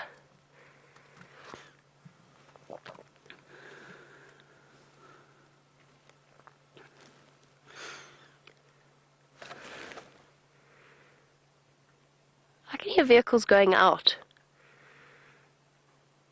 Much further to the north of where I am. Should we go and investigate? Perhaps it was not a vehicle that I saw hidden in the bushes. I don't hear any talking either.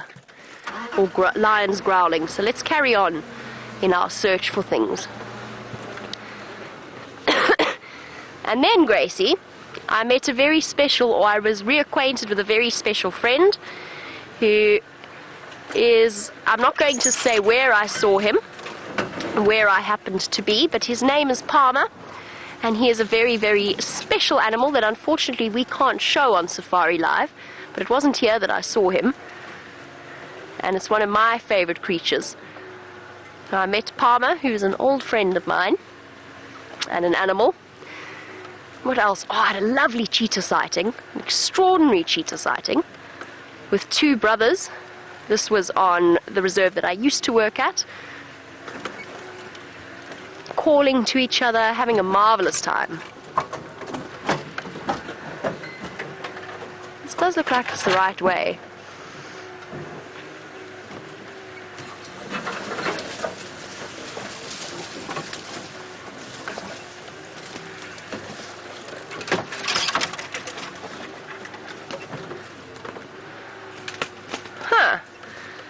And now, in a curious turn of affairs, whoopsie, there are lions at the damn camera. Now, apparently that could just be that they're going to go and have a drink. I'm quite far away from the damn camera now, and it's going to take me a while to be able to get out of this particular spot. Where are these tracks going? Okay, so the lion... Yeah, I've got them here, thanks. So the lions have gone for a drink, but it's probably not all of them. So what they do when they're at a kill like this is they'll take turns to go and relieve their thirst, whilst one of them stays behind to make sure that there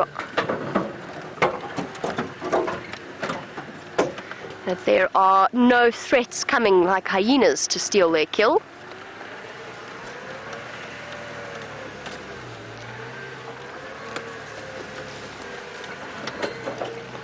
The wonderful news, of course, is that both Steph and myself are out here. So whilst we go and search for the buffalo kill, Steph is going to race through to the Djuma Dam camera. Aha! People! Marvelous! That can only mean one thing: we're on the right track. Quite literally. Okay, let's go and say hello to Aubrey. So Steph's going to race through to the dam cam, or to the Djuma Dam, have a look at those lionesses, and we'll make our way to the kill.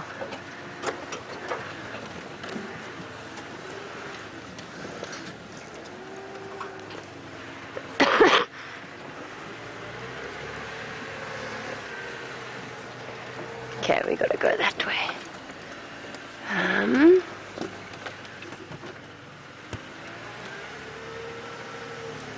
That's going to be easiest. Now that is a very good question from Roger, who would like to know if I have any idea when that kill took place. Roger, if I had to guess, I would say probably early this morning, sometime after Steph saw them disappearing off in this direction. And the reason I say that is just statistics. So lions, of course, it is getting hotter now in the mornings, and lions, of course, don't like to be active during the hottest times of the day. But that being said, Roger, lions don't read the textbooks, do they? So I have seen the Nkuhumas hunt and kill a buffalo successfully. Wave hello to everybody. On a day that was sort of 33, 34 odd degrees, so close in the 90s Fahrenheit. Especially females, they tend to be very dedicated in terms of, well, I mean, you know, they've got to sustain themselves, and in this particular case, sustain cubs as well. So my guess would be early this morning, but I don't know for certain. And of course, that mist that we experienced would also certainly have helped us out. Oh, there we go. I did see a vehicle. It was in the right direction. Thank goodness. Not going crazy.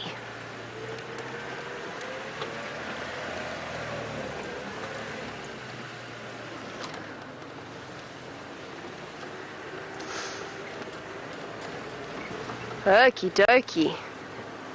Well done to Herbert for finding this, because this is not an easy position. Okay. Where are we going? I think we're going through here. Yay, I'm so excited. I'm gonna go see the lion cubs. Okay, how are we gonna do here, Gendre? Oh, there they are. Never mind.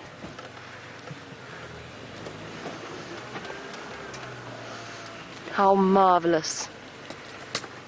Look at that. It's a big buffalo. Oh. Hello, monsters. Are you getting tucked in? Just listen to the sound, sorry. Oh, as I said that, they went completely quiet. Oh, this is too magical. And they've obviously been too tired to even feed off it properly, because hardly any of it's been eaten.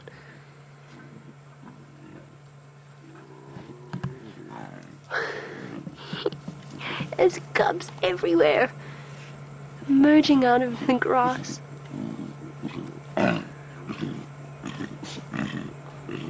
Oh, such fierce noises.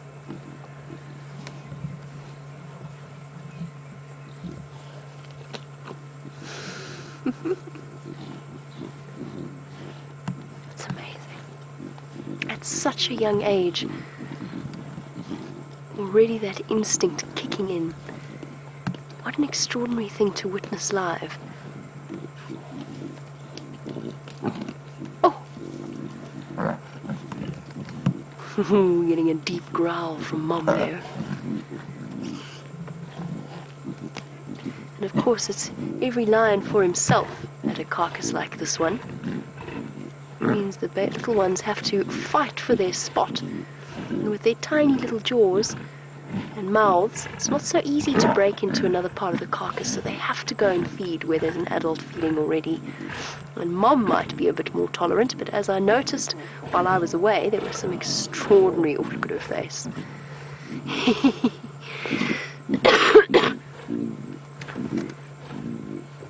There's an extraordinary couple of sightings with male lions.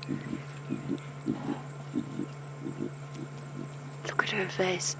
Hot and exhausted. I would love to know when they brought this buffalo down.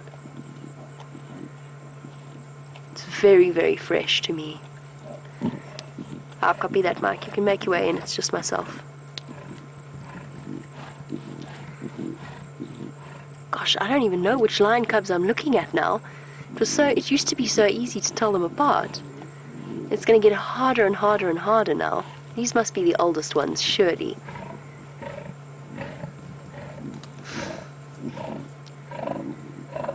The sound effects are just extraordinary.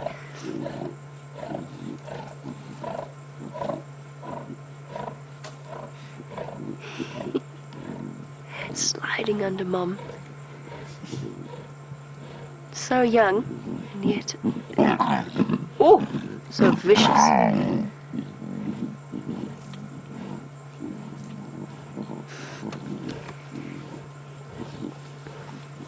Gone are our little bundles of innocence, replaced by these savage little creatures, full of noise and ferocity.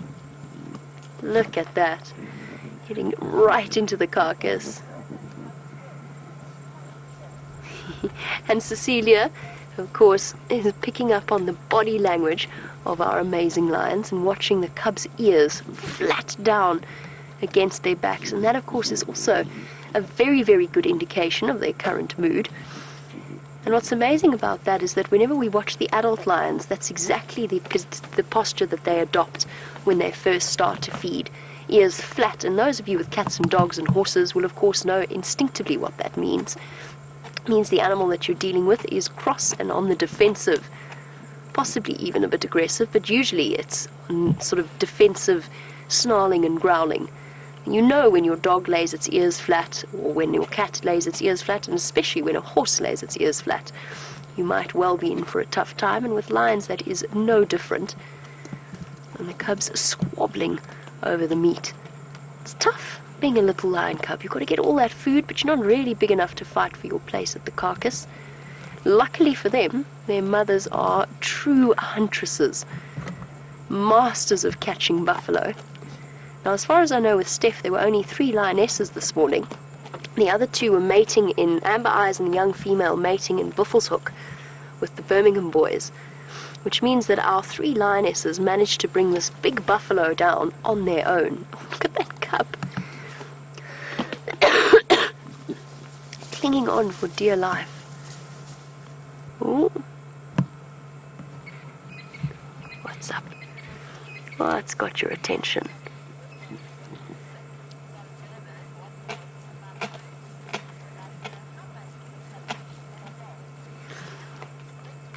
You watch our little cub making its way back towards the buffalo kill and dinner. William, who is 6 years old and watching with his mum in Johannesburg. William, it's so lovely to have you on. Oh, scrapping. Sorry, William. And I'll answer your question in a moment. Oh.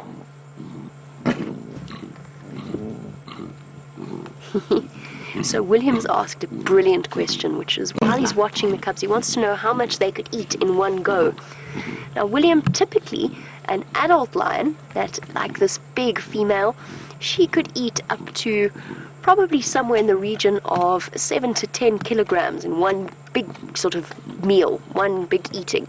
She'll eat more than that over the next few days, but that would be her sort of initial stomach bulging, gorging session. The cubs, because they're much, much smaller, it'll be a lot less than that.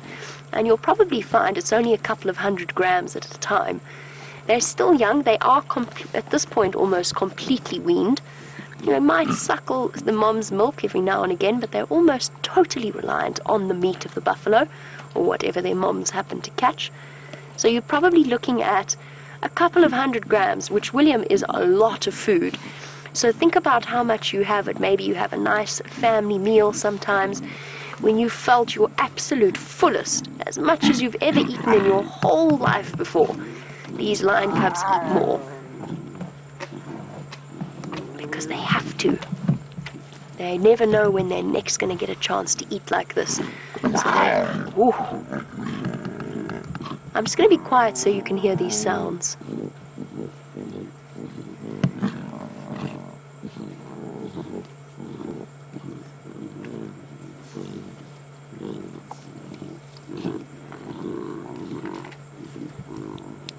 Sorry, F, stand by 1.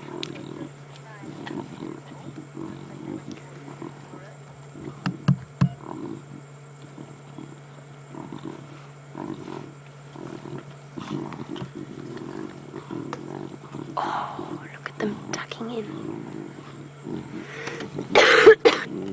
Yes. Oh, sorry about that. Sure.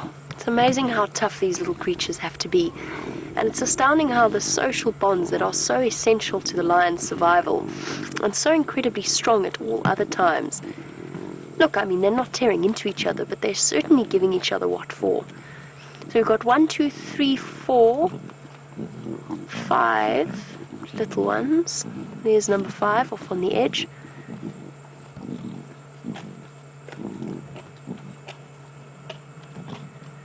And apparently those females have, oh, there, I think I saw number 6. Apparently those lionesses have moved away from the dam camera. So there's a good chance that they're going to be making their way back towards this kill. I didn't think they'd be gone for too long. Oh, it's just a pile of lions. It's hard to know where one begins and the other ends.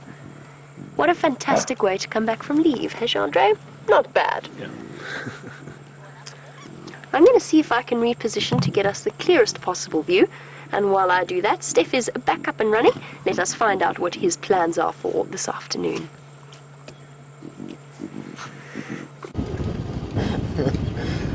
Welcome back. Yes, we've been cruising around Nkuhuma looking for something else to show you, and I've decided that we'd go back to Sindile and see if we can spice up Jamie's lion sighting today with a leopard sighting just to end off the show. The light is just so beautiful today. Brian was just admiring how it reflects off of the baldness of my head at almost the same intensity that it comes from the star in question. It's wonderful. And so we're going to see if we can find Sindile for you. Jamie left him a little bit earlier. It looked like he was going to get up and move, but then he has a little bit of meat left. Doesn't need to drink, remembering that Sydney's dam is quite close, but he hasn't seemed to have visited it at all. And he gets all the moisture he needs from the blood and the intestines of that impala, or all the moisture he needs. Yes, that's what I said, excuse me. I'm still as scatterbrained as anything today. Bit of dehydration probably. Got to get used to drinking water again as the temperature here rise. Alright, we are now pretty close to where we saw him last. He's been fairly skittish with some vehicles. Reports that I'm getting from some of the cars that he's not comfortable with cars with large amounts of people on. But he's been okay with us so far. Touch wood, I think. So let's go have a look here.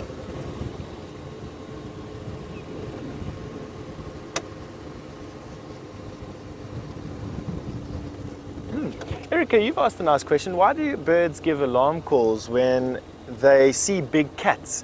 And you've said when neither lion nor leopard hunt them. Erica, I don't understand why they alarm call at lion. They definitely alarm call it at leopard, because leopard do catch birds. Not the small tiny little ones, but absolutely they'll go for francolin and they'll go for anything bigger, guinea fowl. But it's a good question that they absolutely do alarm call for lion, and there is no real reason other than perhaps a baby lion would hunt a bird just to practice potentially, and that sets in, this natural fear. So young lions will practice on birds, and so will young leopard in actual fact. So perhaps that's where it comes from. It's just this juvenile playing and exploring has just set this fear, and it was there already, because birds need to be scared of cat-like things, especially house cats apparently. Okay, so I immediately see that there is no more kill here. Well, or it's fallen out. So let's just slowly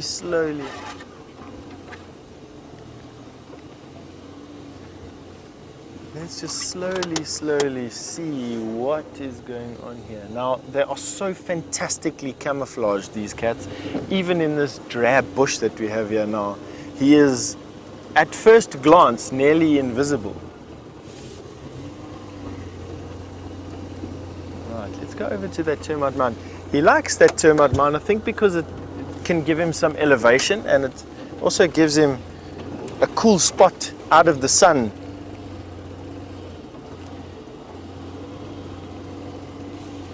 So let me. All right, and while we look for Sindile, why don't you go over to that lion, or that carcass with those lion cubs on it. Carcass that is, of course, under much attention.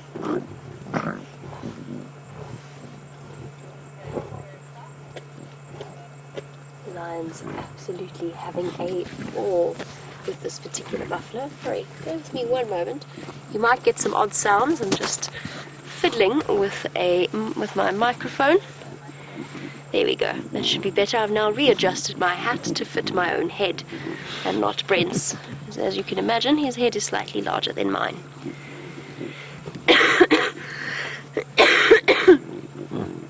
Thank you. Yeah, sorry about this, everybody. I'm sure I will be 100% by tomorrow.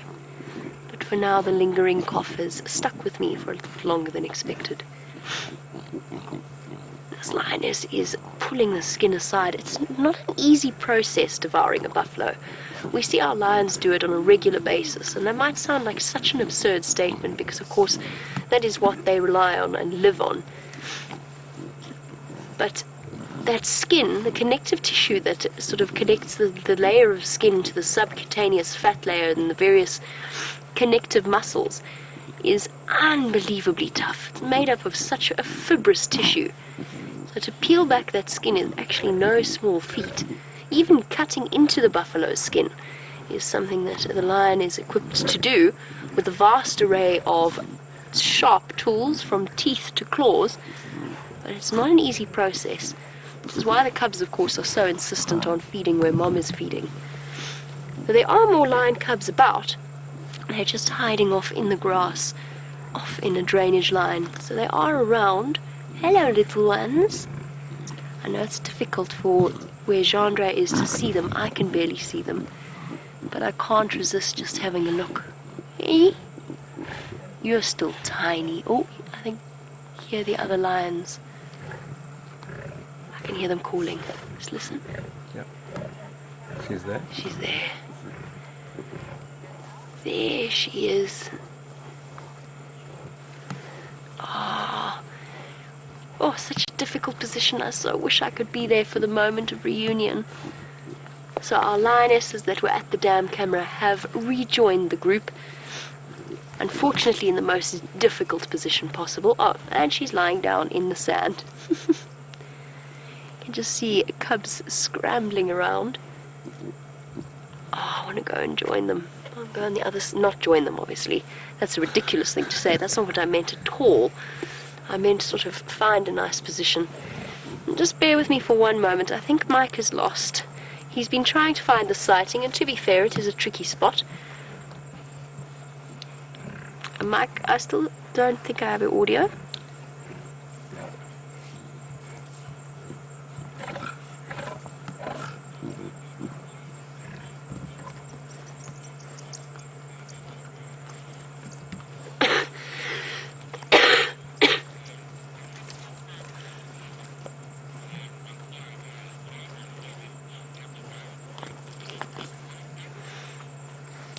Copy, Mike. When I hit the Shkova, then the track started to go south from there.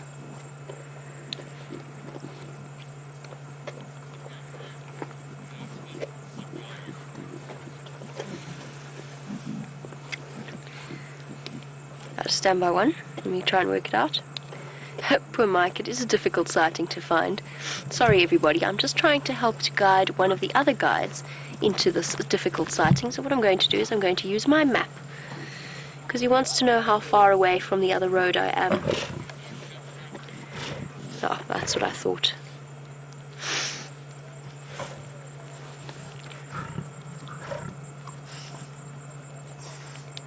Mike, I've got your audio. Keep coming south.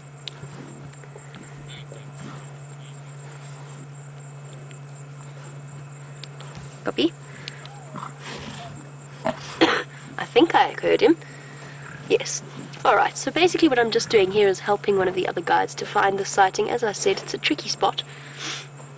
There we go. There we go. He's on his way. Fantastic. And we can go back to focusing on our lovely lion family.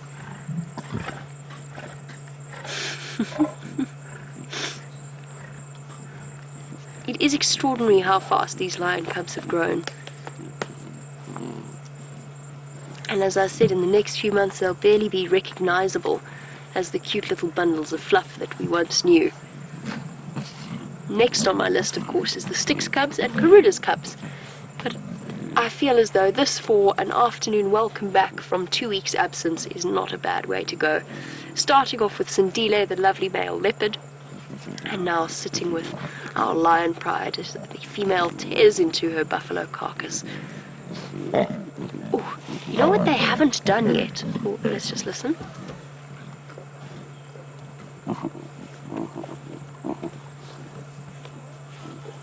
They haven't got around to actually taking out the stomach contents, the intestines in the stomach. Now, generally, that is the first thing that predators do when they kill something, is they remove the intestines, because as soon as that animal dies, they start the gases within, as part of the normal digestive process, the gases and the bacteria within the buffalo start to go into overdrive, and the gases build up, and you get an almost explosive situation.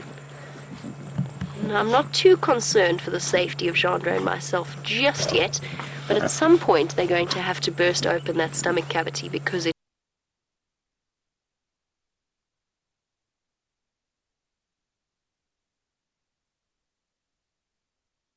is swollen. On a hot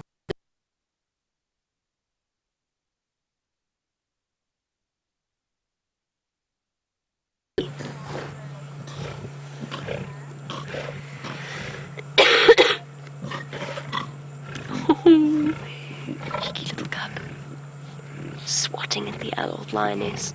I don't know if this is Mom or if this is one of the other lionesses, but she's looking terribly unimpressed with their boldness.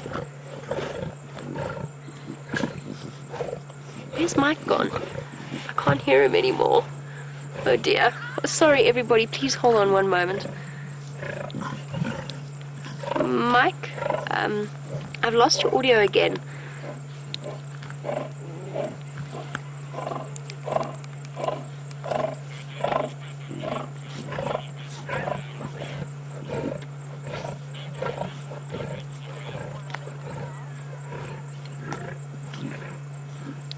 Okay, copy, Mike.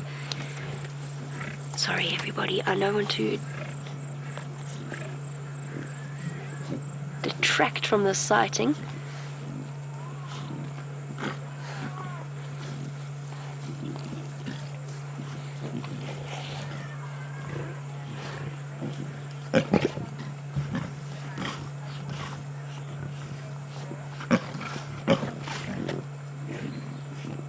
Some amazing vocals coming from these lions.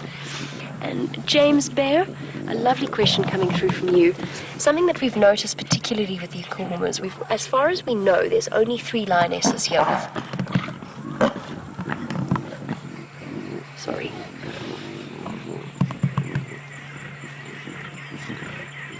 Destined to listen to the sounds of these incredible animals. Sorry, James. Every time I start to talk, they make another amazing sound, and I don't want to talk over it. Right, James's question is, could hyenas come and push the lions off this buffalo kill?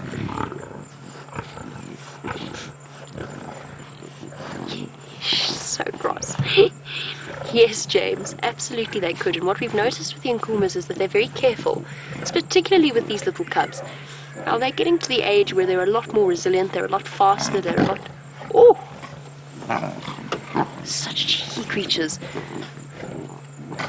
But with an absence of the males, and with 2 females missing from their ranks, you might find that they could be pushed off this carcass. But generally, hyenas are not fools, and you really, really don't want to tangle with a lioness with a brood of cubs. We've seen what they've been doing to the males over the last few days, or the last few weeks, whenever the males happen to overstep the boundary. And a hyena is much, much smaller than a male lion.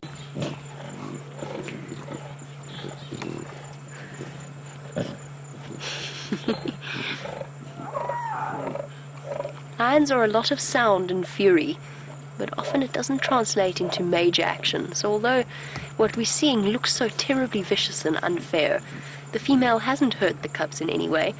And even in the fights that we've seen between the adults, they usually pull their punches when they, unless it is a really serious territorial fight or something similar, Generally it's sort of bats about the face and the nose, but they don't do the full damage that they would be able to or would be capable of inflicting in a serious situation.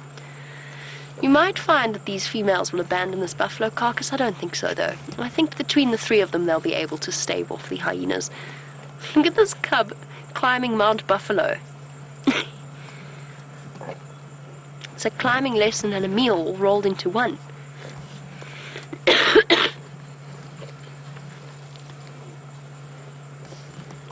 Now I think I can hear Mike.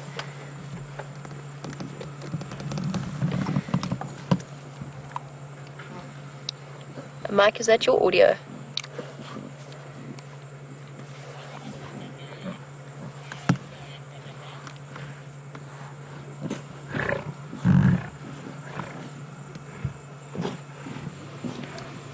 FM, just keep coming south. We're probably about 50 meters away from you.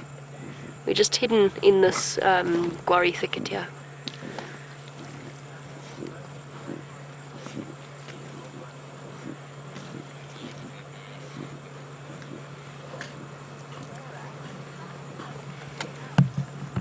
And Laura, lovely to have you on board the Sunset Safari. My apologies for the interruptions. However, you want to know how many cubs I can see? 2, 3, 4. Laura, I'm relatively certain that all 8 of them are here, but I can only see the larger ones. I think the youngest 3 have gone down to suckle. The female that I can see in the drainage line, she's got her legs up in the air. That's sort of a typical nursing posture. There we go, one. What have we got here? There's 2 females. So all 3 moms are here, as they were this morning. And I'm pretty sure we've got all 8 cubs, but I've only counted 6 definitely.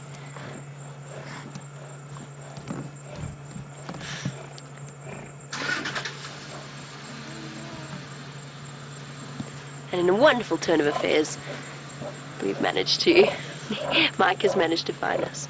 Oh, such an angry lioness. Look at those teeth.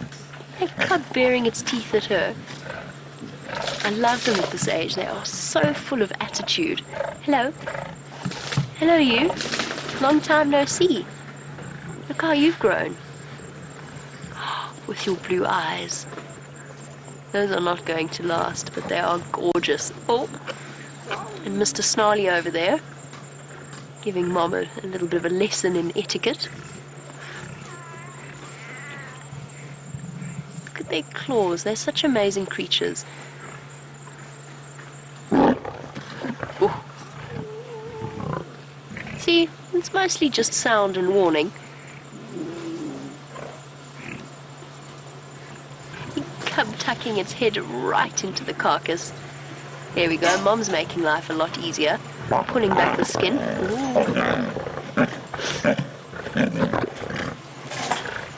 Her instinctive reaction, of course, is she's been throughout her entire life fighting for her place at the carcass. So, of course, her reaction is to snarl and growl at the cub, but there's no real menace to it. It does just make her look terrifying, particularly with a face full of blood like that. Of course, it doesn't help that the cub is really making her life difficult. Oh, and she has abandoned her post to allow the cub to tuck into its meal.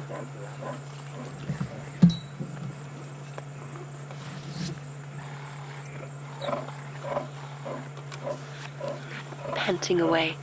Now, James and many others... Oh, here comes another lioness. Here she comes. Is she going to go and join in? Because then we could get some serious fireworks around the carcass.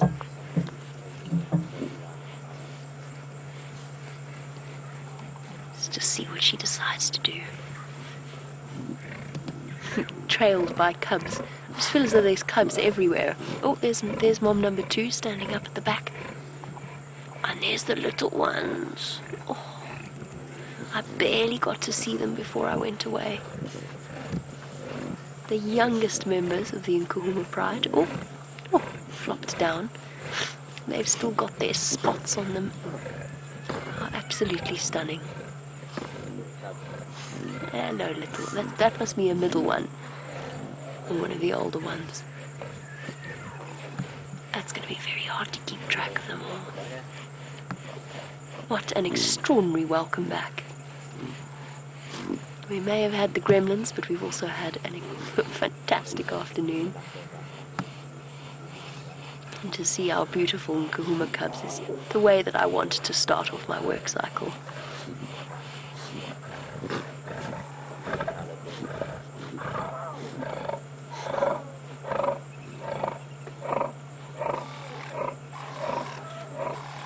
Mr. Henry is, of course, back once again on Djuma from his adventures in the Mara. But don't tell him I said this, but I really think he might have been right all along. I think that lion cubs may well just be the cutest cat. Baby cat, that is. I think he may have got that spot on. Look at that cub. Thoroughly determined to have a meal. Oh, it's incredible how much they've grown.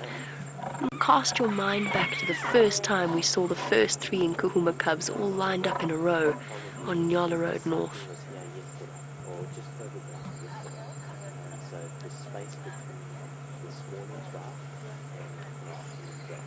I'm using her rasping tongue to strip away meat from bone. Cub has since given up. I've decided that is his lot in life, and it's not quite worth the energy just yet. And what a treat this is going to be first thing tomorrow morning. Perhaps it'll be all misty again, and we'll get to have lions on a buffalo kill in the mist. Or perhaps is that just getting a little bit greedy now? Asking a little bit much. One thing is for sure though, I think there's a very good chance they're still going to be here tomorrow morning. Especially since our hyena clan has moved further north into Manyeleti.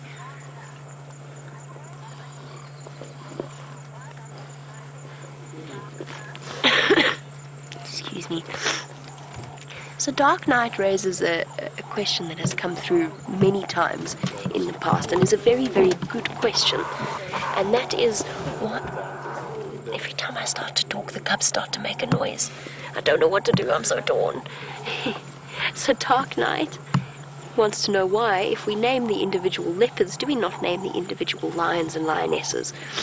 Tradition is sort of the general answer, and also in terms of the way that the reason that lions are named and leopards are named. Leopards are solitary, so they move about on their own, so they get their own individual names. Lions are social cats, so they're named for their pride or their coalition, depending on if they're male or female. And it's just a sort of a way of generally referring to them. So it's just a social versus a solitary thing. That being said, Dark Knight, most of our viewers have come to know each and every individual lioness in the Nkuhuma Pride personally, and whilst they don't have any official names, although I think Amber Eyes, given her current viral status throughout the internet, I think that Amber Eyes' name is pretty much official. We don't name them necessarily, but in our heads we do. We can identify each and every individual. I mean, we also started naming the hyenas, contrary to sort of reserve tradition. But it made life so much easier in terms of identifying each and every individual. And for me, because I've just spent the most amount of time, I think, of any of the lions on this reserve, I've spent the most amount of time with the Nkuhumas. I've come to know them as individuals rather than as a collective. Whereas, for example, if I were to encounter another lion pride, unless I spent a considerable period of time with them, they for me would be a collective rather than a group of individuals. So while our lioness tucks in and we enjoy our last few moments of the sunset safari with her, let's head back to Steph and find out what Sindile is up to. It's a big cat afternoon.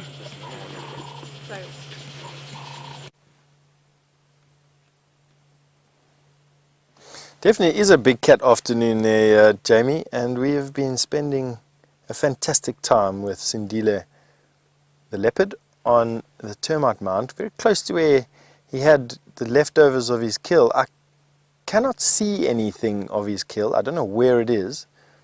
Beautiful evening sky that Brian's busy showing us there. And have a look. Ta-da! Leopard all of a sudden magically appears out of the darkness. I can't actually see any piece of the kill left anywhere. I mean, he may have covered it. Leopard quite often will scratch leaves over a kill. It's not in the tree anymore that he had treed it in, and it's very possible that he's actually finished it. He's been here now for 3 days, and that's more than enough time for a leopard to finish an impala. And I'm fully expecting to stand up as soon as it gets full dark and move off, even if it's just a short distance away. He's been defecating and urinating.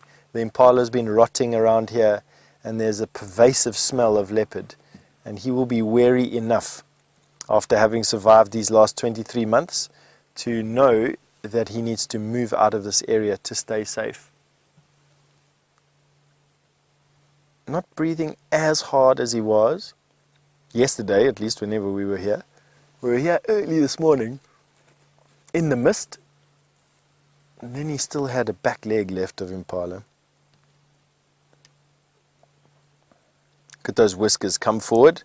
For those of you who were noticing that, you watched him, there we go, little burp, watch, he puts those whiskers forward.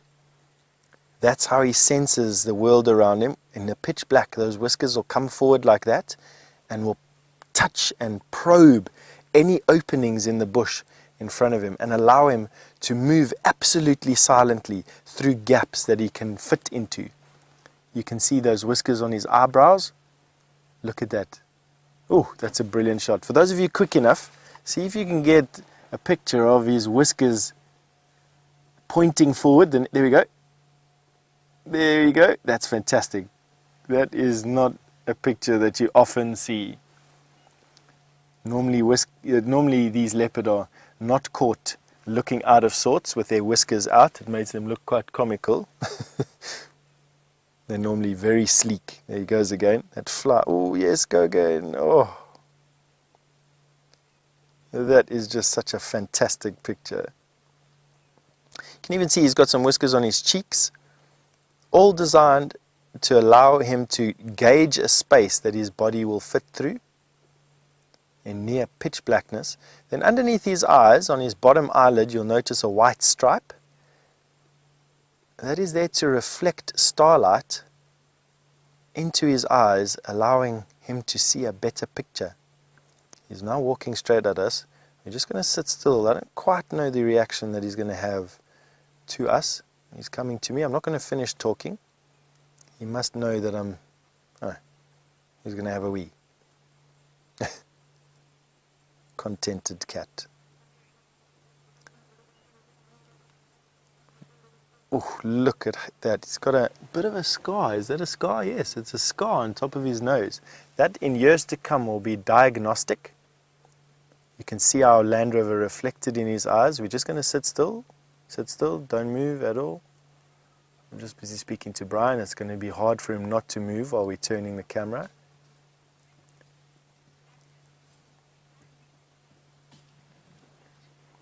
Roger, you've just asked me if he's likely to start sawing anytime soon. Roger, I'd say he's probably a year or so away from sawing. And for those of you who don't know what sawing is the name that we give to a leopard's roar.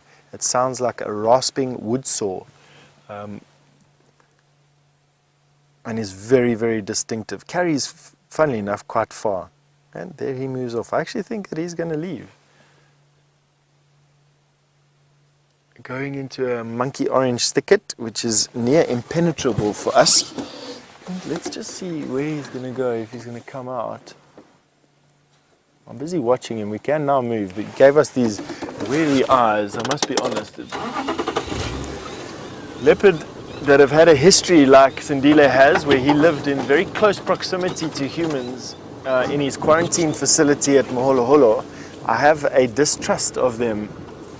And it's because they lose that instinctive fear of humans and will gauge us and our weaknesses very, very finely. And I don't want to be close to a leopard that is not scared of people because he realizes we're just mushy pieces of skin covered in cotton clothing rather than the dangerous predators that we are. He is moving to another termite mound. I wonder if he hasn't stashed his kill on top of another termite mound. Let's go and follow him a little bit. We won't be able to stick with him for too long. This monkey orange thicket is a big one. But anyway, following 8 minutes of this drive, let's see if we can stick with him. Alright, now I'm going to get myself into a pickle here. Let's see. I don't need to disturb your peace there, guy. You can see him standing on top of that termite mound. That is a classic leopard pose on top of a termite mound, in particular for a male leopard. Oh, that is so beautiful. Take some pictures now, everybody. I'm not expecting Sindile to just up and leave.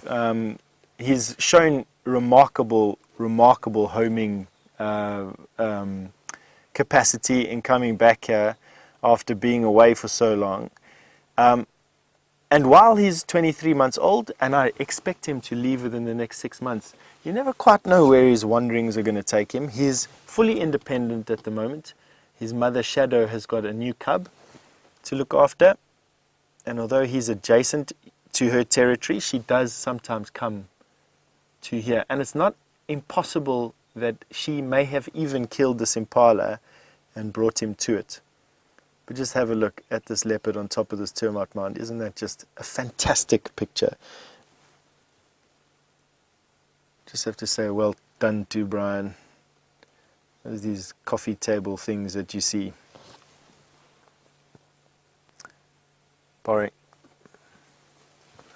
Barring the fact that I've managed to place us with the only piece of grass in front of his face. Oh, that's fantastic. He would just be using the termite mound as a bit of elevation. It gives him a nice viewpoint over the bush. I understand fully what he does. I've done it myself on countless occasions and tracked many countless leopard up onto the crests of these building-sized termite mounds. And there he has a bit of a sleep. And that's precisely what I expected him to do, is move away from this pervasive smell of impala death and leopard and dung and urine, and go on top of a termite mound where he could quite easily sleep the rest of the night, keeping a weather eye and ear open for any disturbance. And rightly so, hyena and lion will most likely go to the site of the kill, giving him advanced warning and the ability to slip off unnoticed.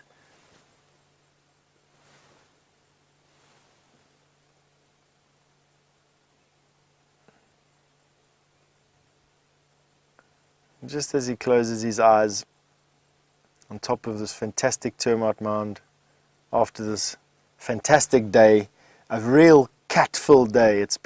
I haven't seen this many cats in one day for the last decade, and I haven't seen this many cats in the last 6 months of guiding over here. So it's been a leopard-filled day for myself and Brian. And I just want to say thank you to all of you once again. Thank you for your support. Thank you for your questions. And thank you for showing such an interest in what we do. So from me and from Brian and the thumb, I just want to say thank you once again. And from wherever you are in the world, please have a fantastic day. We'll catch you again in the morning at 6 o'clock.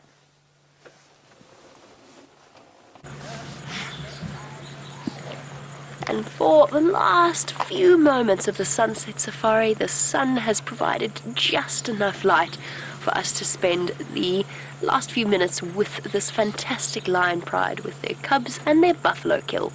Now, of course, for new viewers, we do not spotlight or put a light on the young cubs, just to avoid adding an extra level of distraction at a time when they are so young and vulnerable. Of course, as night starts to fall, our biggest scavengers start to roam about. I am, of course, talking about male lions, but leopards as well, and of course the spotted hyena. So we want to make sure that we do nothing to disrupt the lives of these amazing creatures, so we'll be leaving them very shortly as soon as we finish off the sunset safari. But what a fantastic afternoon it has been. A reunion with Sindile, the male leopard. I know that Steph's been commenting on all the cats we've had, but it sounds as though while I've been away, the cats have been keeping you quite thoroughly entertained. So I'm glad I've come back and I got a chance to... Such a fierce, deep sound for such a tiny, harmless-looking creature. You little monsters. Aren't you wonderful? So a very special reunion with Sindile and with the Nkuhuma cubs, looking as beautiful as ever, and of course our lovely Nkuhuma ladies that have done a marvelous job once again of providing for their growing family. Just imagine that, 8 little growing tummies to fill over the next few weeks and months. But then of course, if all goes according to plan, they will have 8 extra members to supplement the size of the wonderful Nkuhuma pride. And we could have, what would that be? Goodness, my brain's on holiday still. This is be 13, right? I'm not crazy. No, that would be 13. Okay, there might be some males, so they might leave. I promise you I used to be able to do maths at one point. It's a bit of a struggle. I am still on holiday, clearly. But yes, a 13-strong Nkuhuma pride in the future to look forward to. Continue to go from strength to strength, which is particularly wonderful after all of the challenges that every lion pride faces at some point in their lives. Okay, little ones, have a good evening. Enjoy your buffalo dinner. Rather you than me, I have to say. Particularly when that stomach content explodes, which is going to happen, and is potentially going to shower some poor hapless cub in grass and intestines, which actually would be thoroughly entertaining to watch, I have to say. Maybe a bit gross, though. Perhaps we'll be fortunate enough to witness that and other marvelous things on the sunrise safari tomorrow morning. You'll just have to stay tuned in a couple of hours to find out what happens. I'm going to safely put my things online and say that I think they're going to be there. So thank you to all of you for sending through your welcome backs for myself and for Gendre, of course. It is wonderful to be back in your company and, of course, their company once again. And a big thank you, on that note, to Gendre for his fantastic camera work. It's good to have him back. Oh, it's so nice to be back. I can't describe it. It's just such a fantastic feeling of well-being. And a big thank you to Kirsty and to Lou in Final Control. And most importantly, a big thank you to all of you joining us and watching across the globe. I hope you've had a marvelous time. Thank you for sticking with us with the Gremlins today. I'll see you tomorrow on the Sunrise Safari. Bye-bye, everybody.